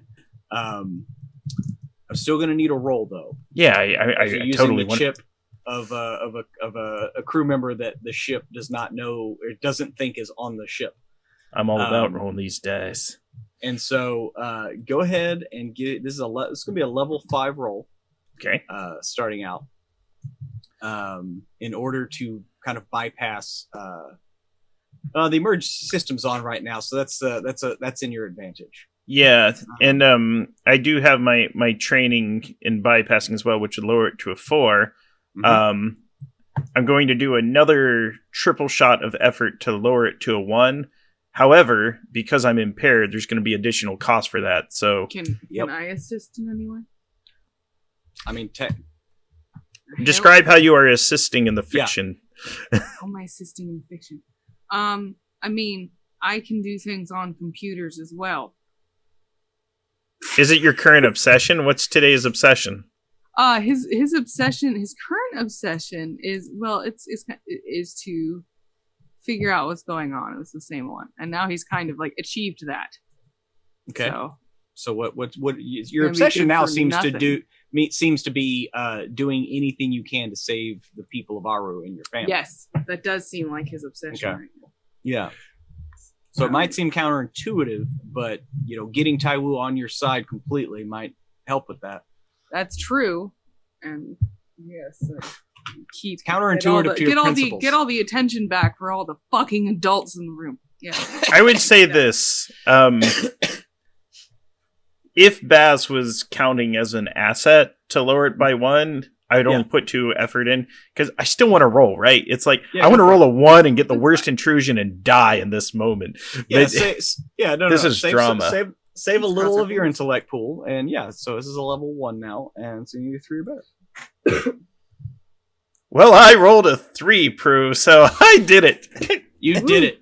And basically, what happens is a cipher pops out.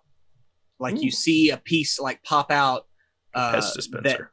that it is a data spike, and so you basically need to inject it into your throat, and it will give you access to the PA. You do take 1 point of damage. Oh no! This is great. I'm getting so close to dying. It's not as bad as you would think. I'm getting so close to dying though. I'm living on the edge. If I take another point of damage, I'm gonna drop to the ground debilitated. That's great. No, I've never actually seen that. Neither have I. We're living on the edge. So I'm gonna speak through the PA. So for 5 hours, this thing will function for you. Just barking over the PA. And the thing is it will give you an asset when interacting with the AI, because this allowed you to basically have an implant, but you do know that you can basically touch your neck where it is, and when you do that, your voice echoes out over the entire system. All right.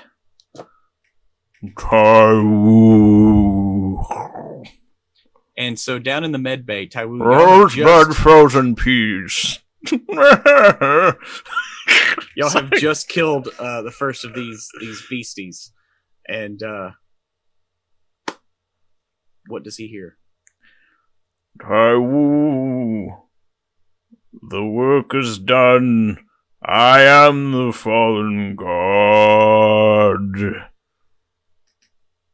You have reached the end of the quest, and from this day, you will be known as Taiwu Triumphant, my chosen prophet.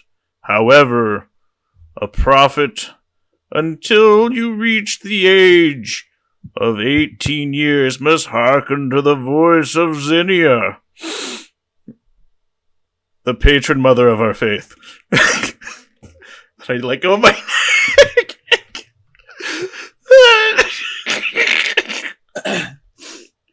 Brant, why do you do this every single time? I don't know. You're there, and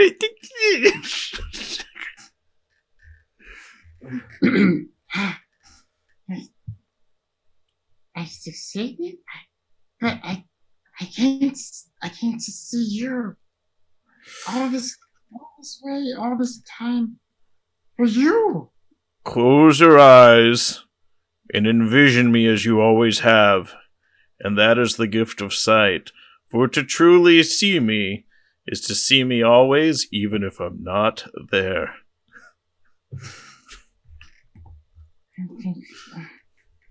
Okay, to see what that's.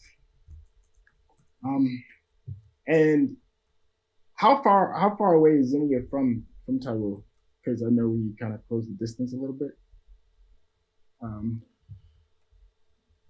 Let's see. I mean, you're right there next to Zinnia.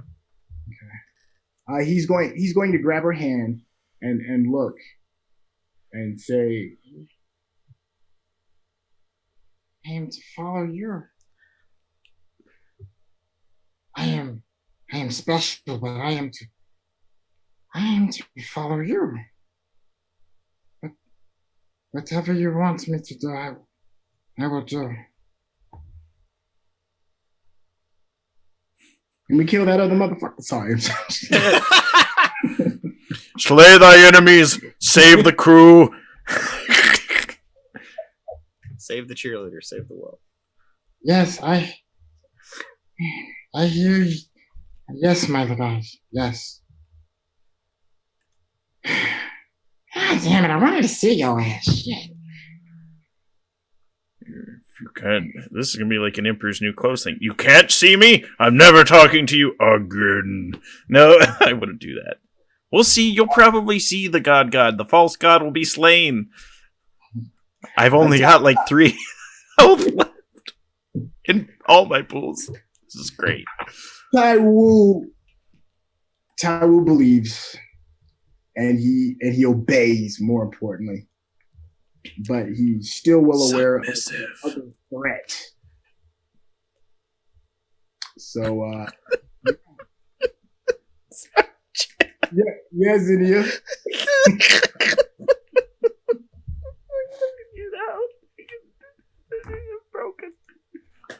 It's my turn to break the stream.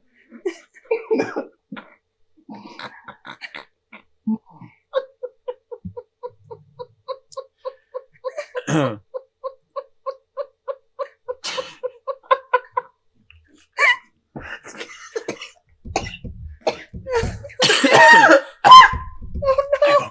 okay. You killed him. Whew. Alright, I just have to play the rest of the game with my eyes closed so I don't read the backstage chat. He's got a GM intrusion in his hand. We're dead. I do. That's interesting. Uh-oh. Well, it's interesting in that I drew the GM intrusion, which is the NPC is physically attracted to the character and won't interact in any meaningful way unless the character appears to return the feeling, which is an interesting dynamic in if the NPC is the fallen god to Taiwo. And so... These are my confessions.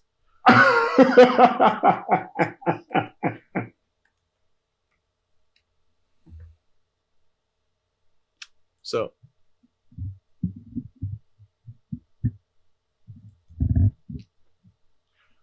Taiwo? So, all right. So the NPC is what? Are we talking? No, you don't. We don't have to do that. I'm talking about the creature that's clawing at the. It just turns and looks at Taiwo, and you see little hearts in its eyes. Music swells. Everything goes into soft focus. It's you. Start running towards each other in slow motion, and it hugs you, and you disappear. Fitting in. No. But I will say this: I'm going to interpret love in a different way, and all of this racket and everything, the creature does like finally like turn and notice y'all.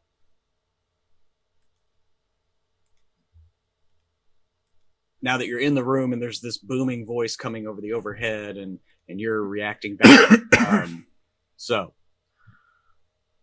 it is still kind of phasing back and forth, but it kind of slows down a little bit, and now it's doing that thing where it's like looking at the captain and then looking at you, and it actually looks at its companion.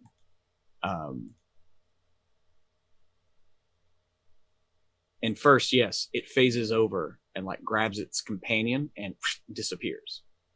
And so the creature that y'all had already slain is now gone. They're just its blood trickling through the grating on the floor.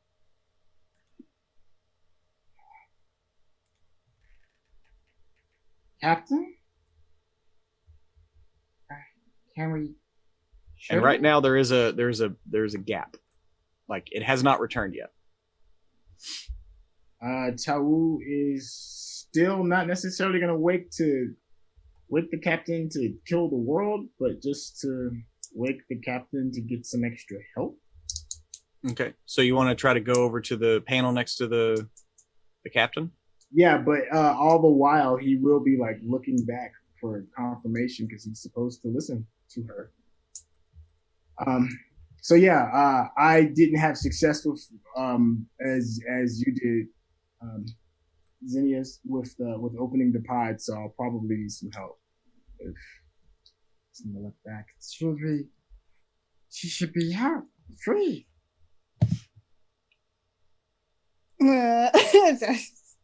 It's gonna check or look for something. Okay, so you're gonna kind of go through there. This is going to require a roll to at least bring the shield down, because you can tell that the shielding has been activated around this pod, and it looks like this is like some kind of inertial dampener, like in the case of just like catastrophic like wreck or whatever, to protect each individual pod. Mm-hmm. So it's a pretty potent shield, but but yeah, you would need to disarm that. All right. Okay. I will do that then. Okay. I would like to do my Understanding Numenera, puzzle solving, training, book about the Numenera. I'm also going to put in 2 levels of effort. Okay, yeah, because this, well, if you do 2 levels of effort, you don't need to roll. I'm going to do 1 then. Okay. All right, yeah, give me a roll, 3 or better, as you reduce this from a 6 to a 6. 1. There you go. All right, so yeah, you managed to, and you think that like something tries to bring the shield back up, and you bring it down again though as you're doing this. But yeah, after that, you can quickly see the like the shutdown for the cryo chamber itself, and you know you've already done this once. Like literally, this is the same setup that y'all did when you opened the chamber for forgot his name, but the guy who had the retrovirus. So yeah, you quickly like shut it down, and it sure enough and the door opens, and there's the captain. She is still asleep. It looks like she has some exterior, like I said, looks like she has something on her chest, and like her left arm, the upper part of it has some kind of casting over it.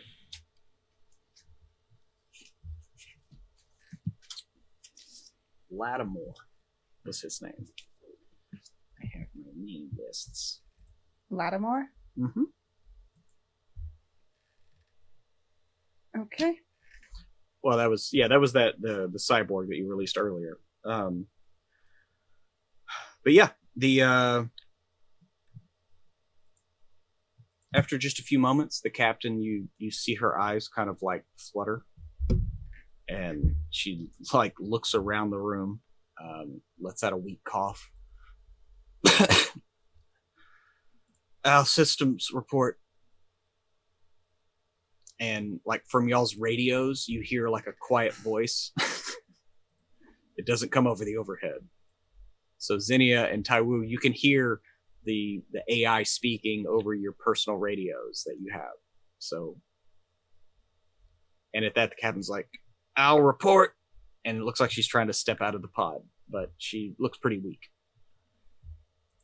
Jenny's just gonna kind of move forward a bit to try to offer some help.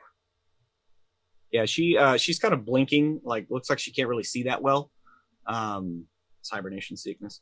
And she takes your offered hand to help out. She kind of steps down and shakes her head, and her left arm's kind of bound to her body, and she kind of feels that this medicinal apparatus on her chest, and that's when she kind of like looks up and like looks you straight in the eyes and is like, "Who the hell are you, and why are you doing on my ship?"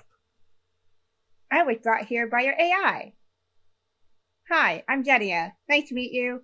Lots of things to catch you up on, but I just wanted to make sure you're doing okay. What the hell? She like looks down at you, like at your clothes, and looks at Taiwu, and it's just like, "Al, did we get in? Oh God!" And she kind of like tries to push you out of the way and head over to like a terminal. Yeah, Jenia's not gonna like forcibly hold her in place, but she's gonna follow to be like, if she falls or anything, she'll be there to catch her. Okay. Yeah. Yeah. She just kind of makes her way over to a terminal, and she kind of like inputs a code really quick. And hits a button. It's like, "Al, what the hell's going on?" And from the wall terminal, you hear his voice, and it matches like what y'all can. It's like trying to hear a radio that's in your pot, like your phone, like you leave the whatever on in your pocket, and it does match. It's like, "Captain, we had these supposedly indigenous peoples find their way onto the mechanic skiff, and they are now on the ship. They are free of any kind of contaminants, and they did get rid of some kind of temporal beast that was assailing your pod." At that, the captain kind of turns around and looks like, what do they mean, indigenous? Where are you from?" Aru.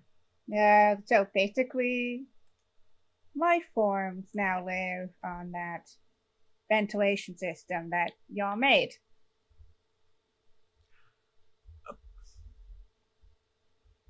"Al, how long have I been asleep?" "You have been incapacitated for 21 1200 20, and it like again it starts to seize up in it, and she's like, "What did you do to my computer?" I didn't do anything your busted engine did. I don't even. "Al, what happened? What?" And the thing is the lights are still flickering, and Al is still kind of hooked in a like a recursive loop right now. I know this is going to sound really weird, but you've been in a temporal hiccup for a really long time. It's kind of breaking your AI there. How long? How long again? The discrepancy when y'all got on the mechanic ship was 1,224 years. Yeah. That's how the date when y'all rebooted the system was off by that much. Yeah. Quite possibly over 1,000 years. I don't. Wait a second. And she like goes over to the wall and hits a button, and a panel like lowers down, and you see various like equipment for that the doctors would use. And she just goes, like, she picks up one and looks at it. She's like, "Hell, which one of these is the DNA analyzer?" And I was like, oh, it would be second on the right. And she pulls it out and she's like, let me see your hand. Sure. And Hand she over. your hand, and a little spike kind of stabs in your palm, and she kind of brings it up, and you see her eyes go wide, and she's like,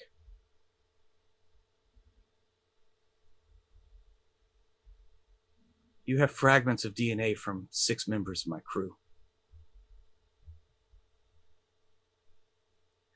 And at that, she kind of like sits down, like, So they might have made their way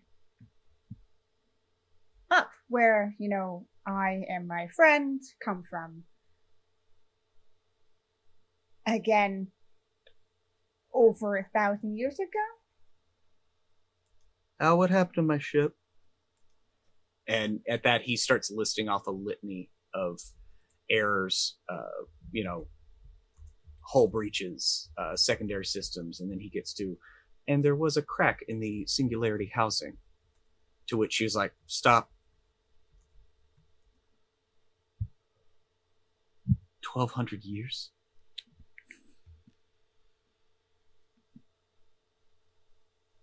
How big is the Aru? How big is the filter? It was only supposed to be installed for 500 years. It was the sleep cycle of this beast is about 500 to 600 years, and we found It it is right. not a beast. Well, I mean, yes, it's I'm far greater known than by that. many names. Sorry, I'm not there. What the fuck is going on? I am not there. Yeah, it's big enough that there's an entire city up there.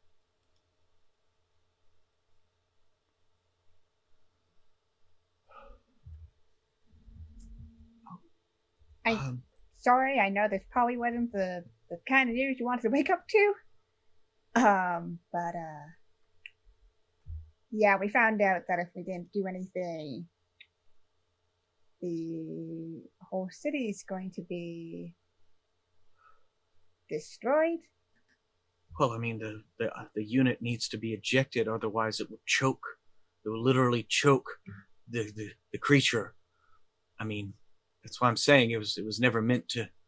Hang on, and she kind of pulls up a schematic, and this is when you like see the outline of this creature, and it's kind of pyramid head, and you see an overlay of like the blowhole, and you can see the unit itself, how it stretches all the way down and is almost about to enter the upper lung area. And she's like, oh my God. I don't know I don't know what to do here. How many people live there?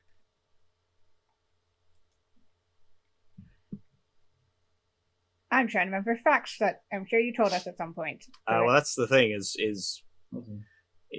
anywhere from around doing counts has kind of fallen out of favor, and people do show up that aren't from there originally, but the last count was somewhere between 700 and 900 people. I mean, there have been people that have left. There have been civil wars over the years, okay. And so it's the population fluctuates over the centuries, but right now about 700 and 900. Several hundred. Oh, wow. Yeah. Amazing what people can do over years. Yes, I mean, I don't quite know what to do. I mean, either any ways to stop the initiation? Well, we can stop it, but if the unit continues to expand as it does automatically, then by nature it will wake this beast up, because it will push into its lungs and cause it to choke. And if that happens, its movement alone could destroy the unit itself, and that would probably kill the beast from internal injuries. I mean, it was never, again, this thing was designed to just take up some scrap over 500 years and then coil up and eject itself before the beast awakes. Therefore, once it awakes, it's as if it was never there. This is only meant to be a relatively short term with regards to this beast's life cycle operation. Is there a way to moderate the ejection part of it? So, like, it doesn't have to be, like, ejected all the way, just, like, enough to clear not being in the animal.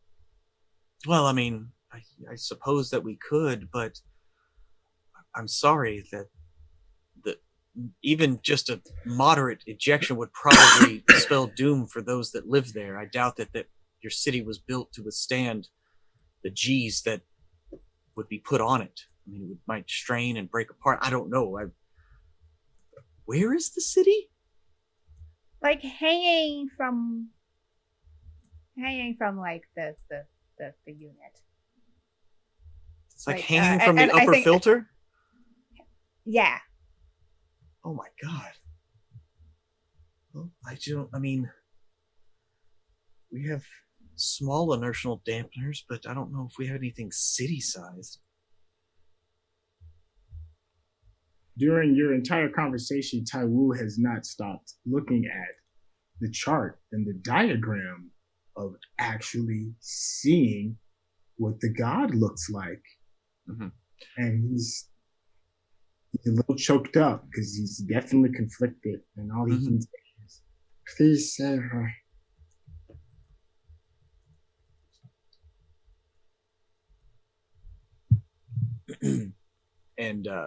And she kind of like stops at that, but goes back to talking to Zinnia.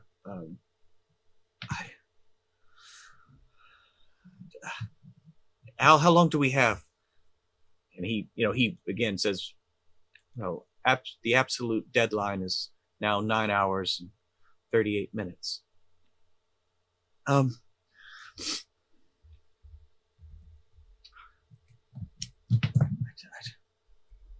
I don't know. Do we kill the beast to save your city? If we eject it, your city could be destroyed. There's not near enough room on the ship. How you said how long are these things supposed to live for? This creature? Mm-hmm.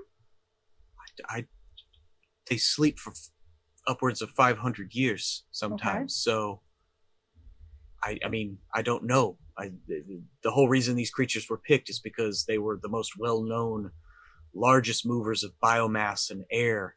I mean, we were just trying to save our planet, which I guess I'm not sure if we did, but Okay.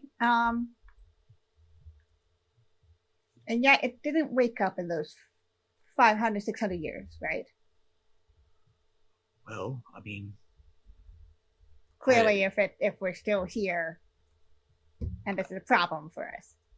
well, according to this ship, it's only been 21 days. So I'm not sure. Obviously, we were in a temporal bubble. I'm not sure how far that extended. If it extended to the beast's autonomic systems, then the beast might only think it's been asleep for 21 days. Then maybe that's what we do. What? Expand the time distortion to the beast. Well, I mean, yes, that could help keep the beast asleep, but again, the unit itself is extending into its Is there a way to lungs. stop that? I mean, we would, Absolute frustration. Taiwu is going to leave the room and go get Zenith and Bass. Running actually. okay, so Taiwu is running up. We're going to follow the camera up to the room. Bass, Zenith. That was your first part of the plan to calm Taiwu down. What else were y'all working on up there? I'm curious for Zenith's thoughts. This might be the last time that I ever am.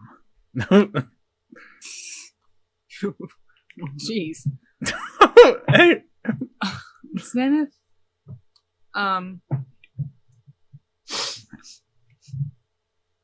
don't know, Bass. I'm quickly losing hope that we can save our city. I'm wondering if we could save our people at the very least. Where is it? I think the key is going to be to save our people. Bass is one of those.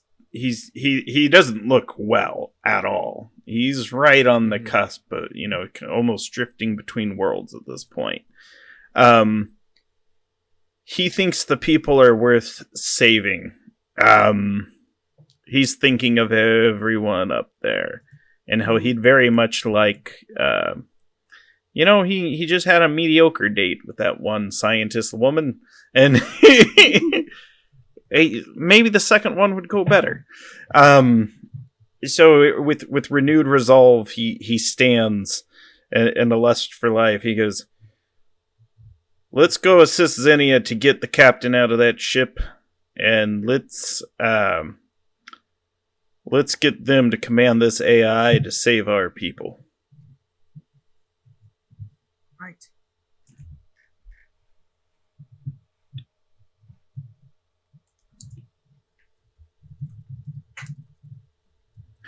And with that, like Bass he's gonna go off to find Taiwu and Xenia. Oh, I hope there's no baddies on the way. He kind of turns to Zenith, and he reaches his arm out. He's like, "I may need you to help me walk." He's impaired, debilitated. You shouldn't have shoved that thing in your neck. That was bad. I could have done it. I could have been horseman. I was gonna say the time out here. It almost was. No, I shouldn't have. And he takes Zenith from the back of the head and just like plants a passionate kiss on him to end all the ages, and then faints from the emotion. Sorry, you were building, and that's where Taiwu comes up. Yeah, there's a lot of tension there. Taiwu walks in to see Bass and Zenith embracing. Yeah, it's one of those. The final embrace. Ooh, the lolly. It's the most passionate kiss I've had in at least 6.5 years. Yeah, that totally happens. It's canon now. There's the big smooch, and then but I wanted that's in private. I think if anyone else walked in, it would be an intrusion. Yeah, because Bass would go full Cyrano and start confessing his love. It was me. I noticed when you changed your hair. Sorry, love Cyrano, but yeah. So Bass at this point, he's like, we got to find Xenia. They'll help us find the captain, and we'll get this. We'll get Aru saved. Yes. Taiwu. Oh, I'm there yet? I'm already there? I think right now you bust through the door. It's one of these things, full on Mace Windu. By order of the Galactic Republic, you are under arrest. And like lightsabers, I am the Senate. Yeah, okay, so Taiwu runs in. He's at a red. He's excited. I saw him. He talked to me. I am now triumphant, but they're gonna kill him. Xenia, the right. Just come this way. What? Just come. Everybody's the right. Everybody's. And he's gonna grab both of your hands and get to pulling.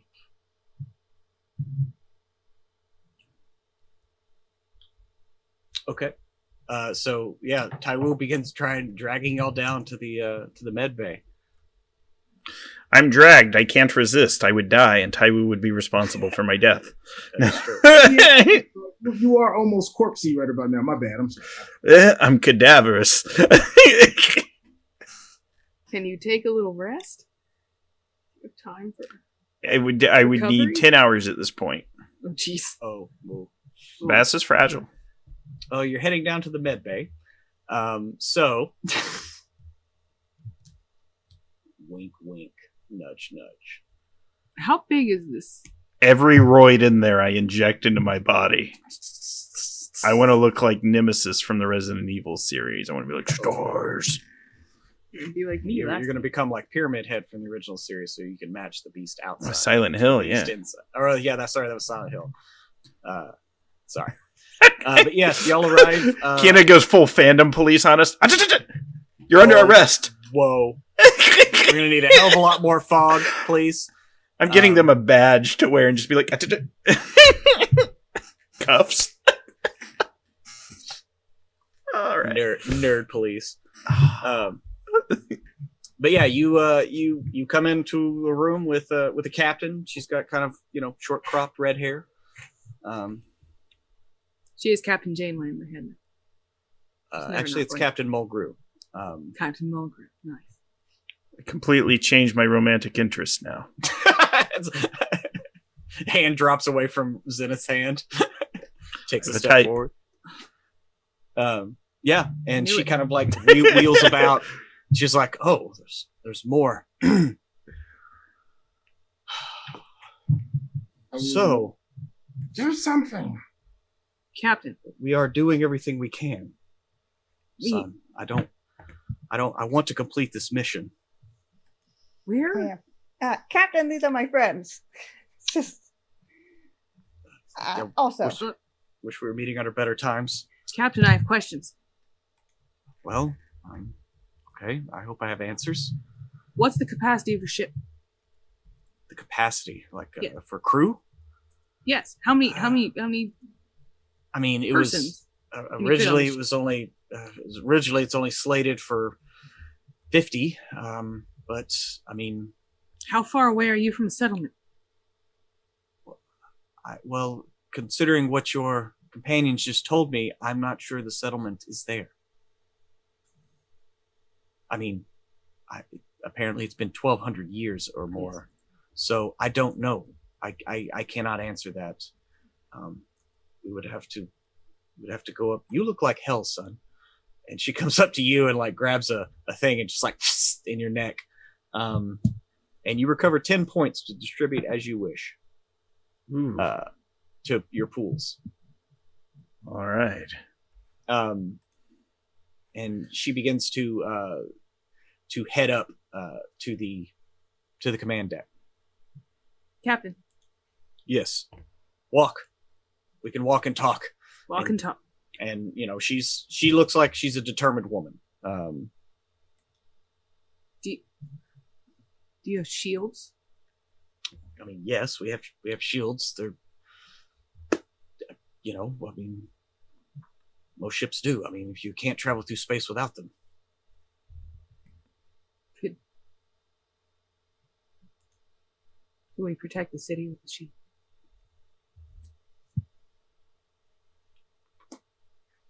I'm sorry. Well, I mean, if we can't take all the people off the city, if we can't stop the unit, then can we protect the city?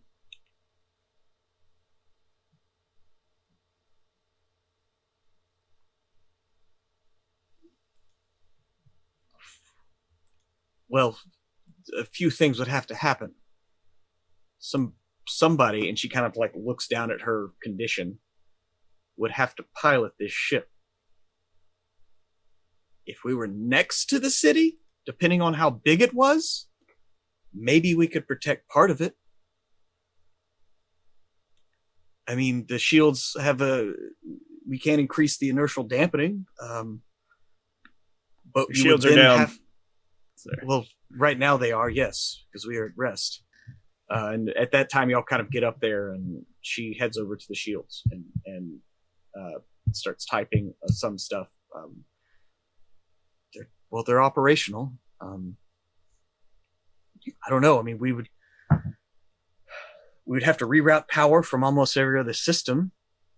Somebody would have to fly this thing up to the city, and then you would have to fly this ship while the unit was being ejected. I mean, that's a lot of if, but it's more possible than all the other things we've thought of.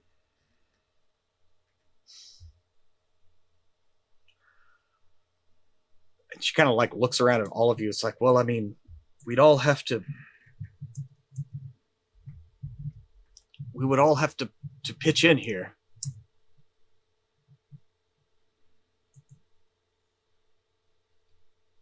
I've flown ships before.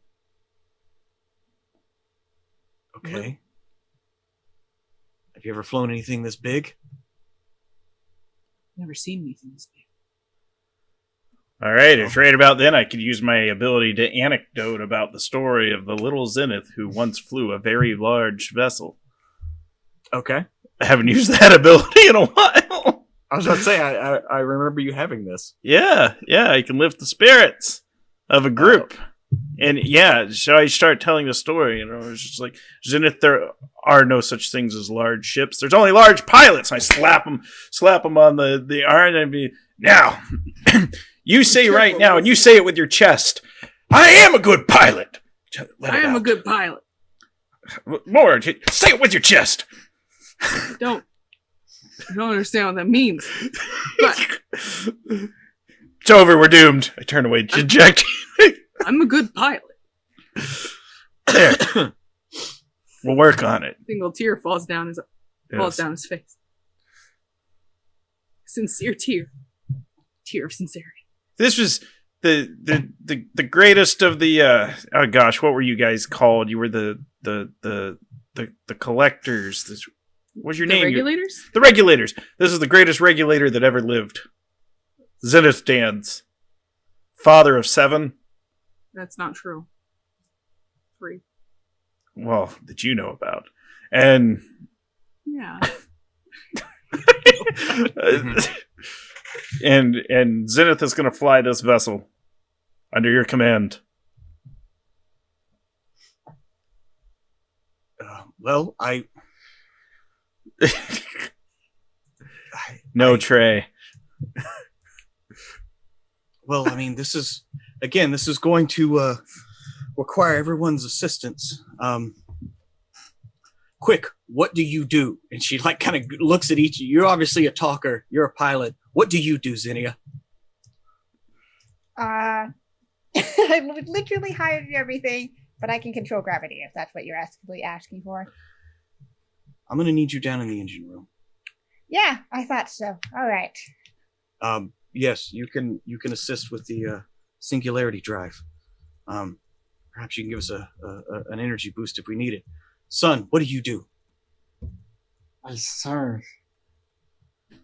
How do you serve? In what way do you serve? By what mechanism? Things greater than me tell me what to do, and I always do it.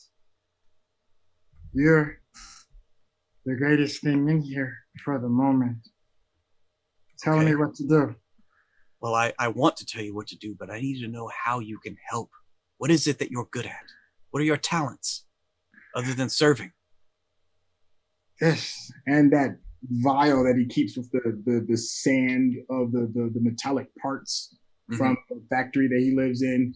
And he does what he normally would playing with it. He makes the little swirling. I love metal and metal loves me. He is the chosen prophet of the fallen god and my friend, and he follows orders. If there is a gap to fill, he will fill it. Okay, well, okay, this might work then. I think we can extend the shields to part of your city. Bass, you're going to need to convince them to move to one part of the city.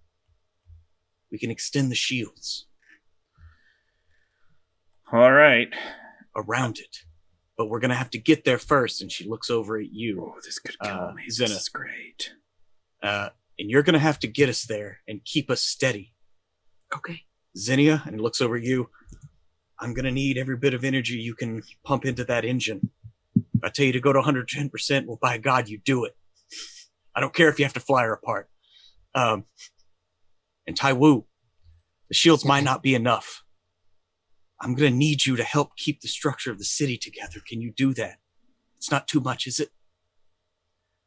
No. Because we can save your god, this creature, however you see it, that is the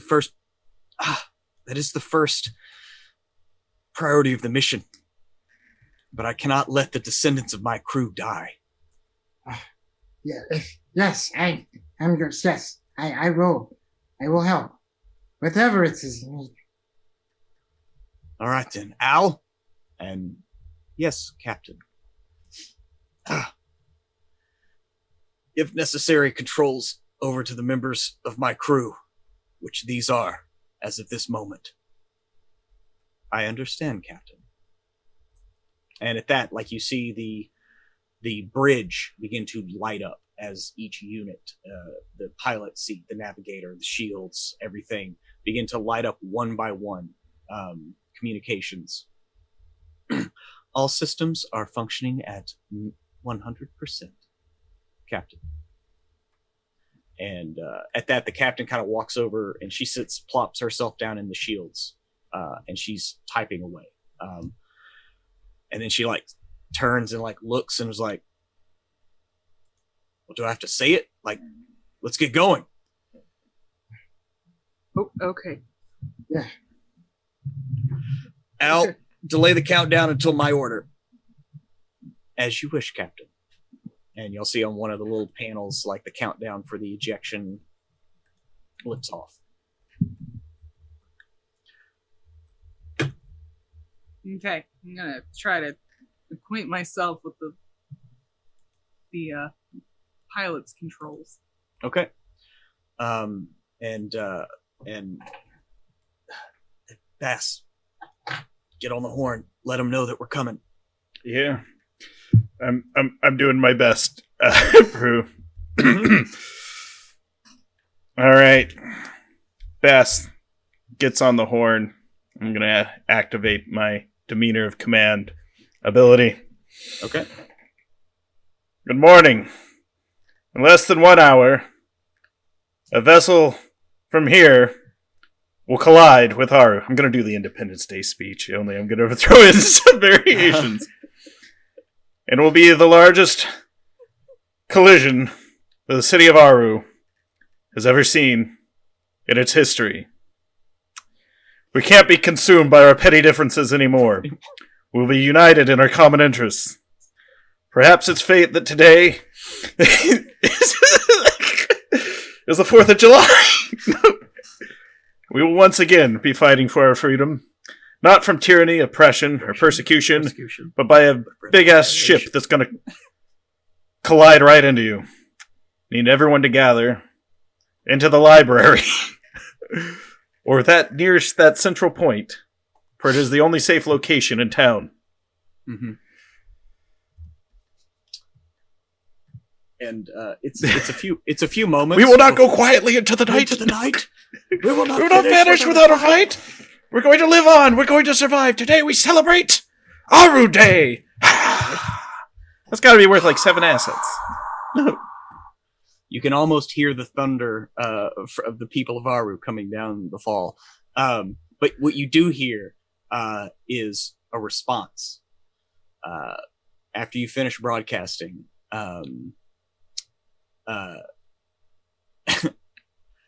Zenith's favorite person pops on the line. You hear a familiar male voice.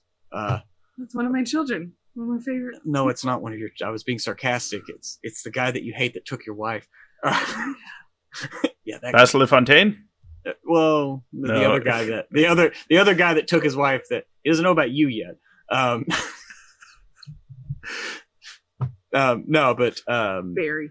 Yeah, Barry. You hear Barry's voice be like, "Bass, you're alive. It's just we hadn't heard from you in weeks. We're gonna start. I've convinced them to start evacuation. If you hadn't warned us about the invasion of the technovirus, people would not believe you. But we were able to stave off that horror. There were some people were lost, but we continued to survive. I've got them. Everybody's moving. It's going to be about an hour, but we'll get everybody in the central spire." All right. I didn't have to roll there. No, you did not. But Because that is if I only did, I was like, because- I'm going full effort, and I'm going to die because it's my intellect pool. hey, you never know. You could still maybe. You Oh, I'm going to die on chance. impact. Yeah. He was too brittle. But really, All right. only because y'all did warn them before. That I did take that into account. So, with that, the captain, she's like, "All right, Zenith, take us up." Okay, you didn't say anything about Ruthie, did he? Prick. Always about you. Always about you. It's not All right, Barry and Ruthie. I don't know what you're talking about. And All right, I'm gonna attempt to fly the ship. okay, How difficult is it to fly the ship? this is going to be a little difficult at first. So, what do you have to assist with piloting right now? I have well, an asset because this is with my obsession of Mm-hmm. saving the day. Yep. That's one level, and I'm trained with Numenera. Yeah, you're trained. Yeah, we discussed that. You're trained in piloting. That's 2, and I can take up to 2 levels of effort. Okay, so that's 4. So yeah, this will be a level 2 roll now. Okay. Because I mean, this is a beast of a ship that you've Mhm. never piloted before. This was going to be a level 6 at first. Okay. Got it to a 2, so you need a 6 or better. All right. I rolled a 1. XP. You have any XP? Reroll, I have lots of reroll. XP. 1. I want the XP. intrusion. Are you using an XP to reroll? I fuck yes, I am. Okay, do that and use a different die. This is the only one I can find. I refuse to believe that. In the house of one of the co-hosts of WebDM, I refuse to believe you only have one D20. They're all in the Hilarious. closet, but the closet has a big hole in the wall that I got goes like straight 4 to where right here. I got a Trogdor's giant sleeping, rosewood so I one can't. here. I have a bunch of DCC dice, but it's all like I can roll a D30. You can There's a roll a D20 in there. conjunction. There is D20 in there. There it is. All right. This is Jim Davis's die. I don't like it when other people use his dice, but I'm gonna tell him that Pruitt made me. Yep. Yep, it'll be fine. You spend an XP to use different dice. Mm-hmm. 9. Barely got it. So you feel the ship shudder forward, and then all the systems come into alignment, and the captain increases the inertial dampeners, and the shields come up.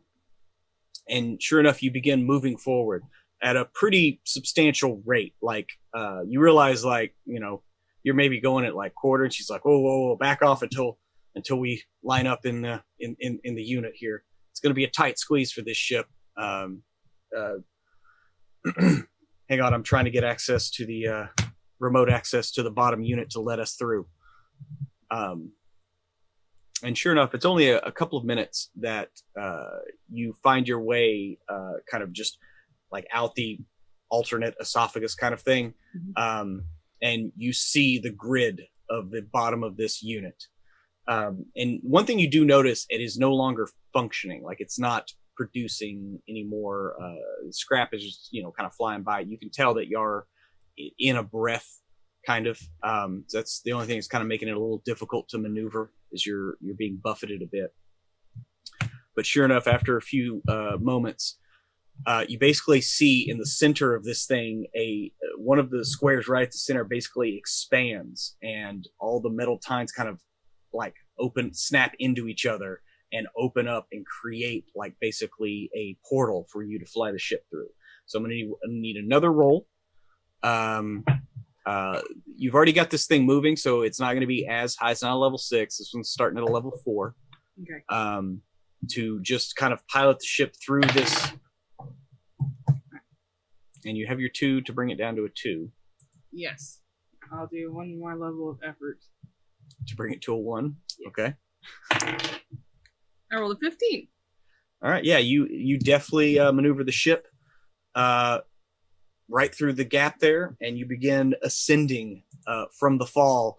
And the ship, the ship is giving off enough light as you're flying. Like you can kind of see from in the distance the walls, right?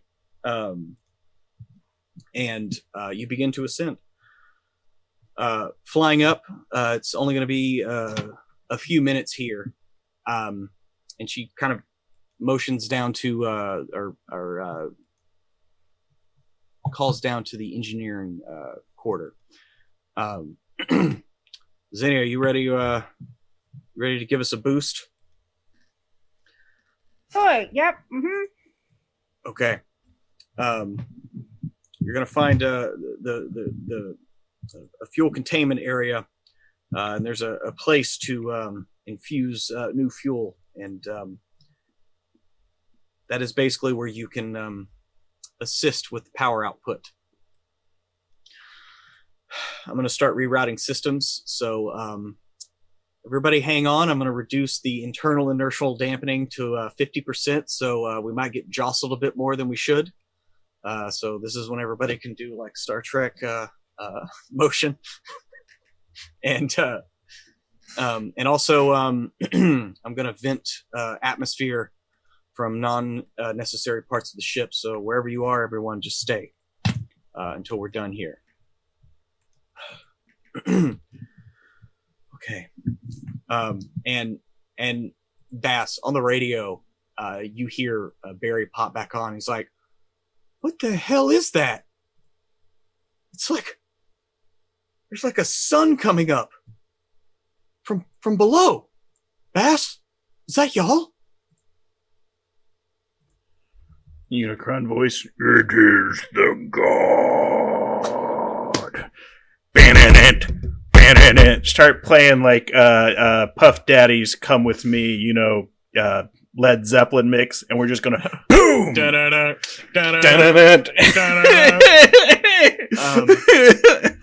And cue the sun. Yeah. And basically, what she does is she tells Zenith, "All right, slow down a bit. I'm going to start the ejection sequence, and I'm going to extend the shields, and you basically need to stay as close to the city as possible without running into it. And hopefully, at least the center part will stay intact. Are you ready? Yes. Taiwu, are you ready?" Ready. All right, and with that, I'm going to need some rolls from everybody. Bass, you're basically there to keep everyone calm, because everybody needs to move as little as possible on the city itself, because any extra stress could be the difference between life and death. Taiwu, you're the same. You're manipulate magnetism. Go ahead and give me your best roll here that you could possibly dish out. Same with you, Zinnia, infusing power. She yells over the thing like, "All right, Al. All right, Zinnia, hit it!" And you can, like, all the lights in the bridge, except for the panels that you are using, go down. Like, it is dark on the bridge now. Same with you in engineering, Zinnia. There's like, she left you one panel lit up to give you like a nightlight, basically. As the engine, you can feel it like vibrating from the exertion. But yeah, go ahead and give me a roll as you infuse your gravity altering power. 12. Oh, Okay. I'll hold that number until. Yeah. Hang on a second. Zinnia, what'd you get? I haven't rolled yet. Okay. Is there stuff when I comply to this? Yes. No. I like literally throw everything you have at this roll. Yep. Okay. So effort, whatever. Yeah, double effort. Mm-hmm. Which brings me down to very low in my intellectual, but that's fine. Okay. And everything from understand Numenera, puzzle solving, book on Numenera. Yeah, that's about all I can do, I think. I'm gonna roll. Okay. I'm gonna spend an XP to reroll that. Okay. That is always an option. 19. You rolled a 19. I did. Okay. That's all I need to know for right there. Taiwu, All right. I initially rolled a 12, but it was out of turn. Do you want me to re-roll it, or do you want me to? We can roll with that. Or Do you have any XP? yes, I do have XP. I mean, you could spend an XP to re-roll if you want. And are you putting any effort into this? Oh yeah. I'm definitely gonna put. I can only max out my effort once. I'll put a level of effort into it, and I also know Numenera as well. Okay. And that is it for bonuses. Yeah. All right, and I'm gonna spend an XP for a reroll. All right. Let's look at 14. Okay. So yeah, you're sitting there at the front of the ship, kind of pushing up on the central spire, where everyone is housed right now. Bass, go ahead and give me your best speaking roll. All right. Yeah. So Bass is going to start singing, "Always look on the bright side of your life," as the sun's slowly drifting towards them. And he gets right up in there, and he keeps going. And Bass Sun'll come out tomorrow. We're not allowed to sing songs from Annie, says Emma. Sorry. But No, it's trauma. Bad. I understand. Bad I'm specialized in this social interaction to reduce the difficulty by 2. And I'm going to use double effort. Oh gosh. 1 intellect point remains. There's no telling where we're... That's why I should start singing the song from Willy Wonka. There's no telling where we're rowing. As everyone's like clutching and terrified. Which direction we are going. Is it raining? Is it snowing? I'll stop that. All right. I'm just rolling. Oh no. I rolled a 1, Pruitt. But I have an experience point. You have 1 experience point? Okay. Because I didn't use it to mess with Emma earlier. There you go. See? I rolled a nat 20! Major effect! Everyone sings along with my song! Yeah, from here, like you... He's got the whole world. Yeah, you click the thing on, and you can hear the entirety of the city of Aru singing along with Bass in order to remain calm. Just one person believes in you deep enough and strong enough, believes in you. Like Zenith joins in, and then Taiwu joins in, and then Xenia. Yeah, this is great. Shit's falling apart over here. Sorry, I was getting too real. Started making things fall off my desk. Yes, as everything is shaking, and I'm going to go ahead and elevate my roll for the captain for extending the shields. I rolled a 19. So there's that, and so that leaves but one person. As you hear her hit the button for the ignition sequence, and you see the city of Aru slowly dip away from you as the entire unit itself begins to lift up with its mag lift thrusters, and the whole unit itself begins to lift out of this beast. So I'm going to need a roll from you to keep the craft where it is. All right. Zenith Dans. As I do this, do our phones work? You are completely within communicate. Like you can hear. Yeah, you're in communication range right now. All right. I'm going to call Zen my eldest son.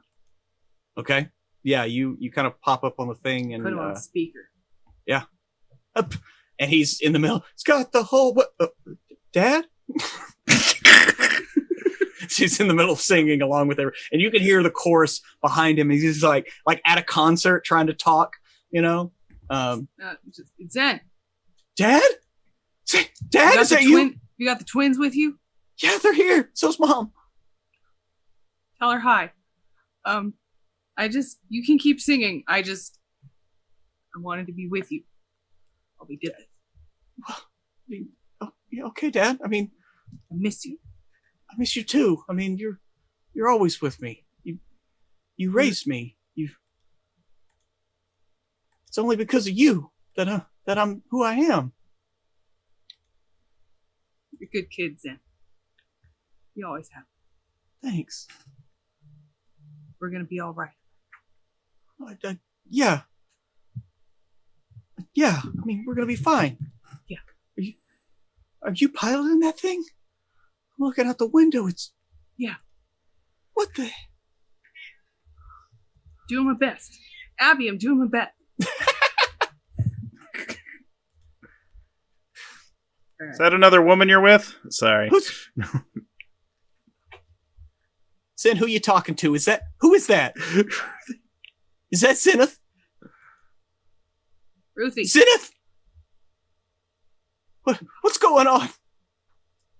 Flying the ship. Make sure we're all safe. Oh, That's what I've always done, Ruthie. I know that. I mean, yeah. I'm sorry, okay?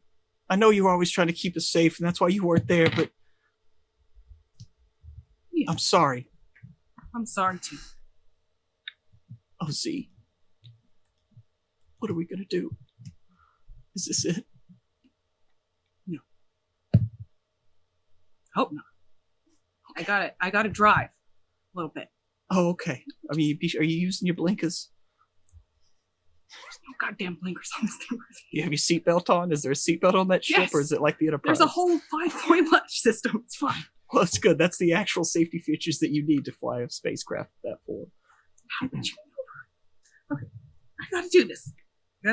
I just want to let you know. Back. I believe in you, Z. I always have. All right.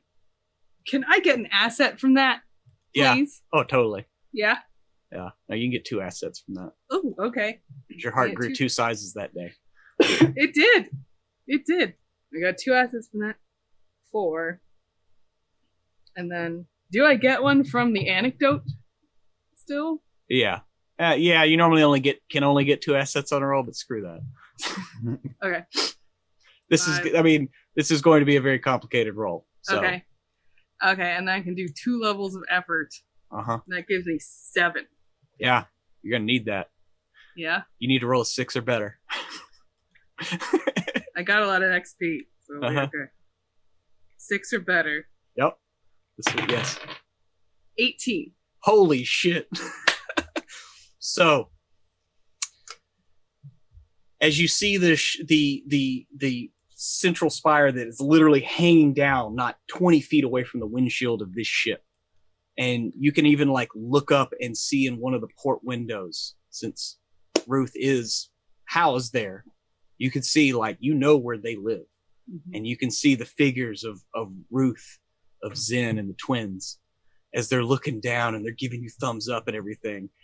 And as the unit itself begins to lift up, first thing is first is everyone is blinded temporarily as you breach this creature.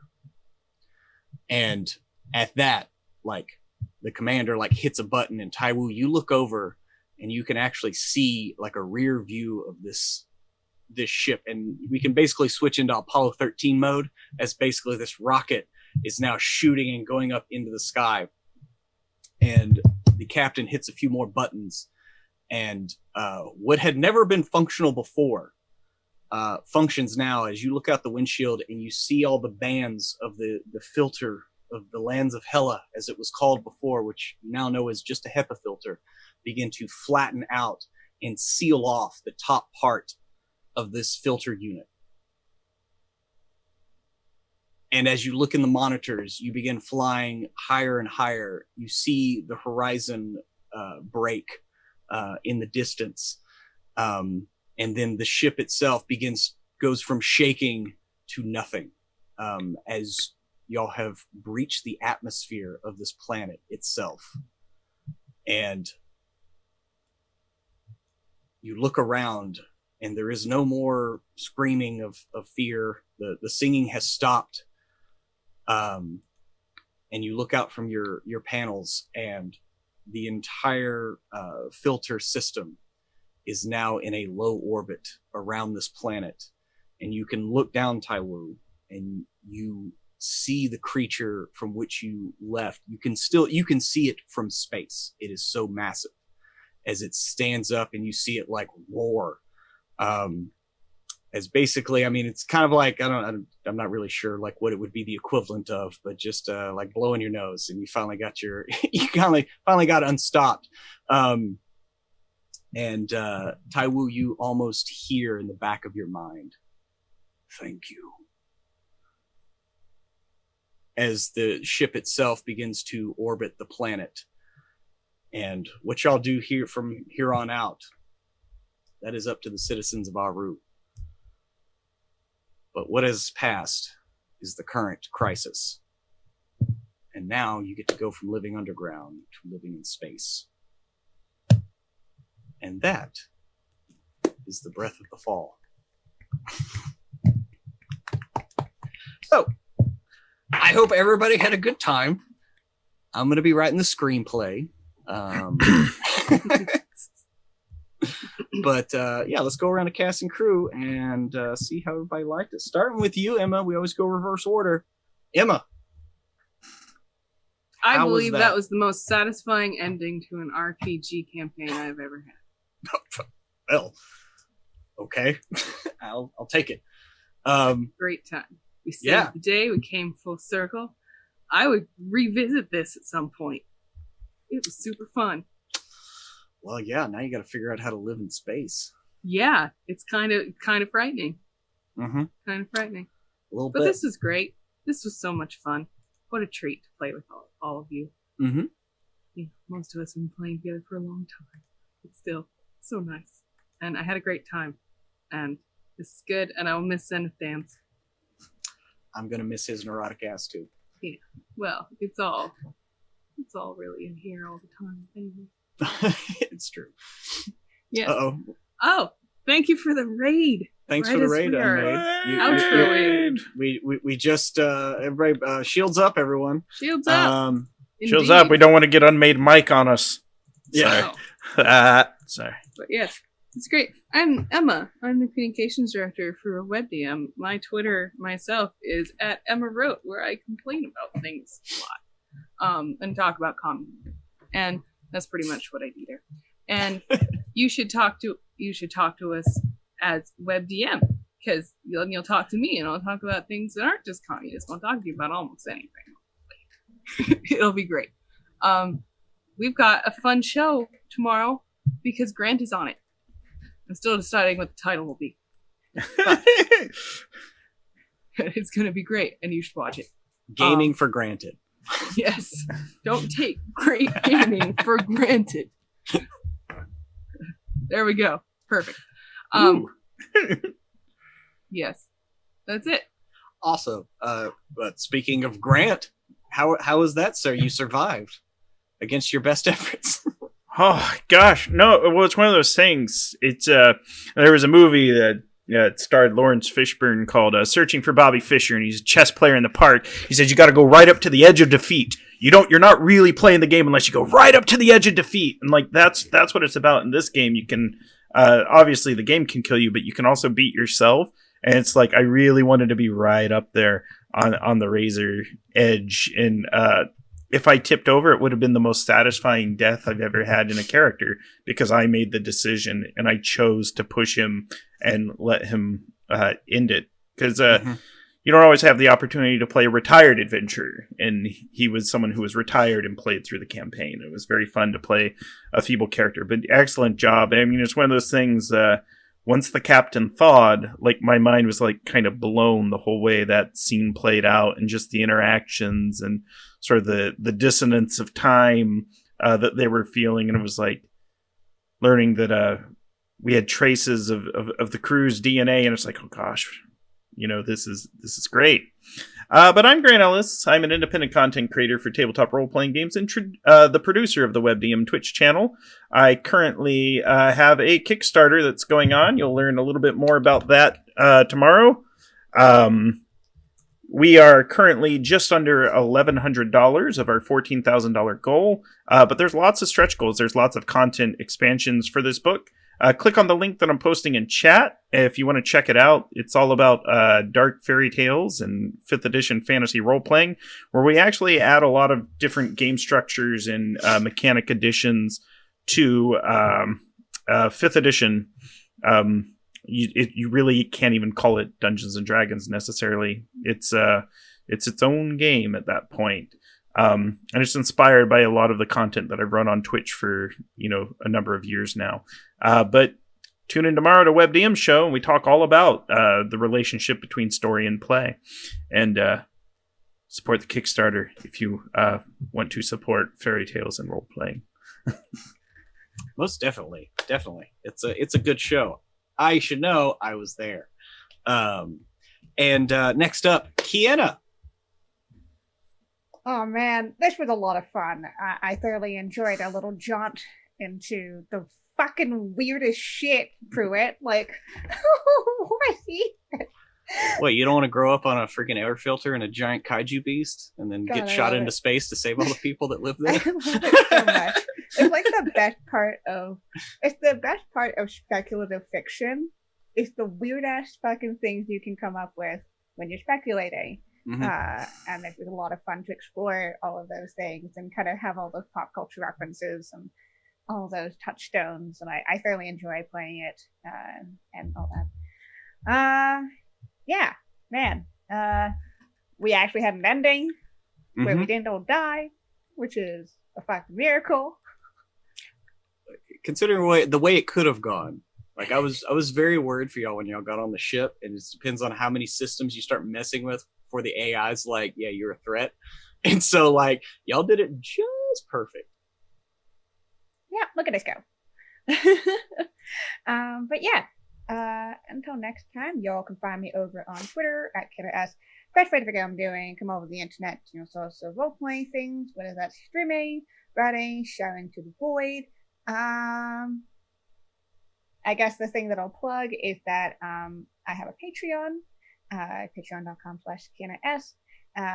You can help support me and my game design stuff. And actually, I'm going to be trying an experiment this month where I'm going to be designing a game, and patrons will get everything. They're going to get everything from my weird brainstorm notes all the way to the final product. So if you're interested in kind of seeing how my brain works on those types of things, we're going to be trying that out and seeing how those go. Maybe even having a short live stream of stuff. So that sounds interesting. Check out my Patreon. Support me over there. And I'll catch you next time over here on WebDM. Yay. And last but not least, Trey, how are you handling that, sir? Man, you know what it is? I'm actually a little melancholy that it's over. It was such a fun romp, man.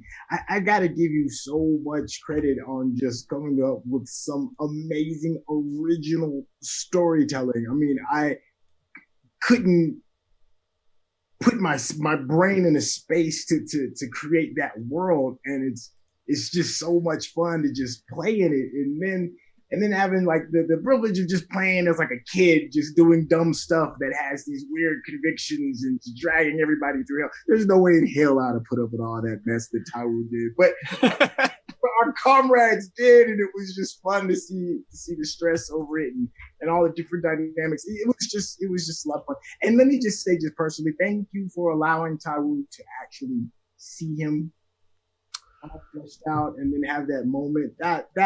That was really important.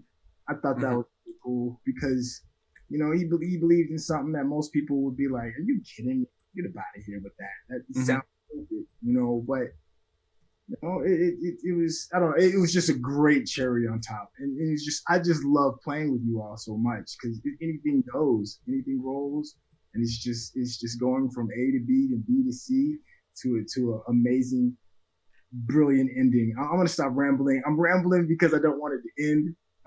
So let me just go ahead and get straight to the point.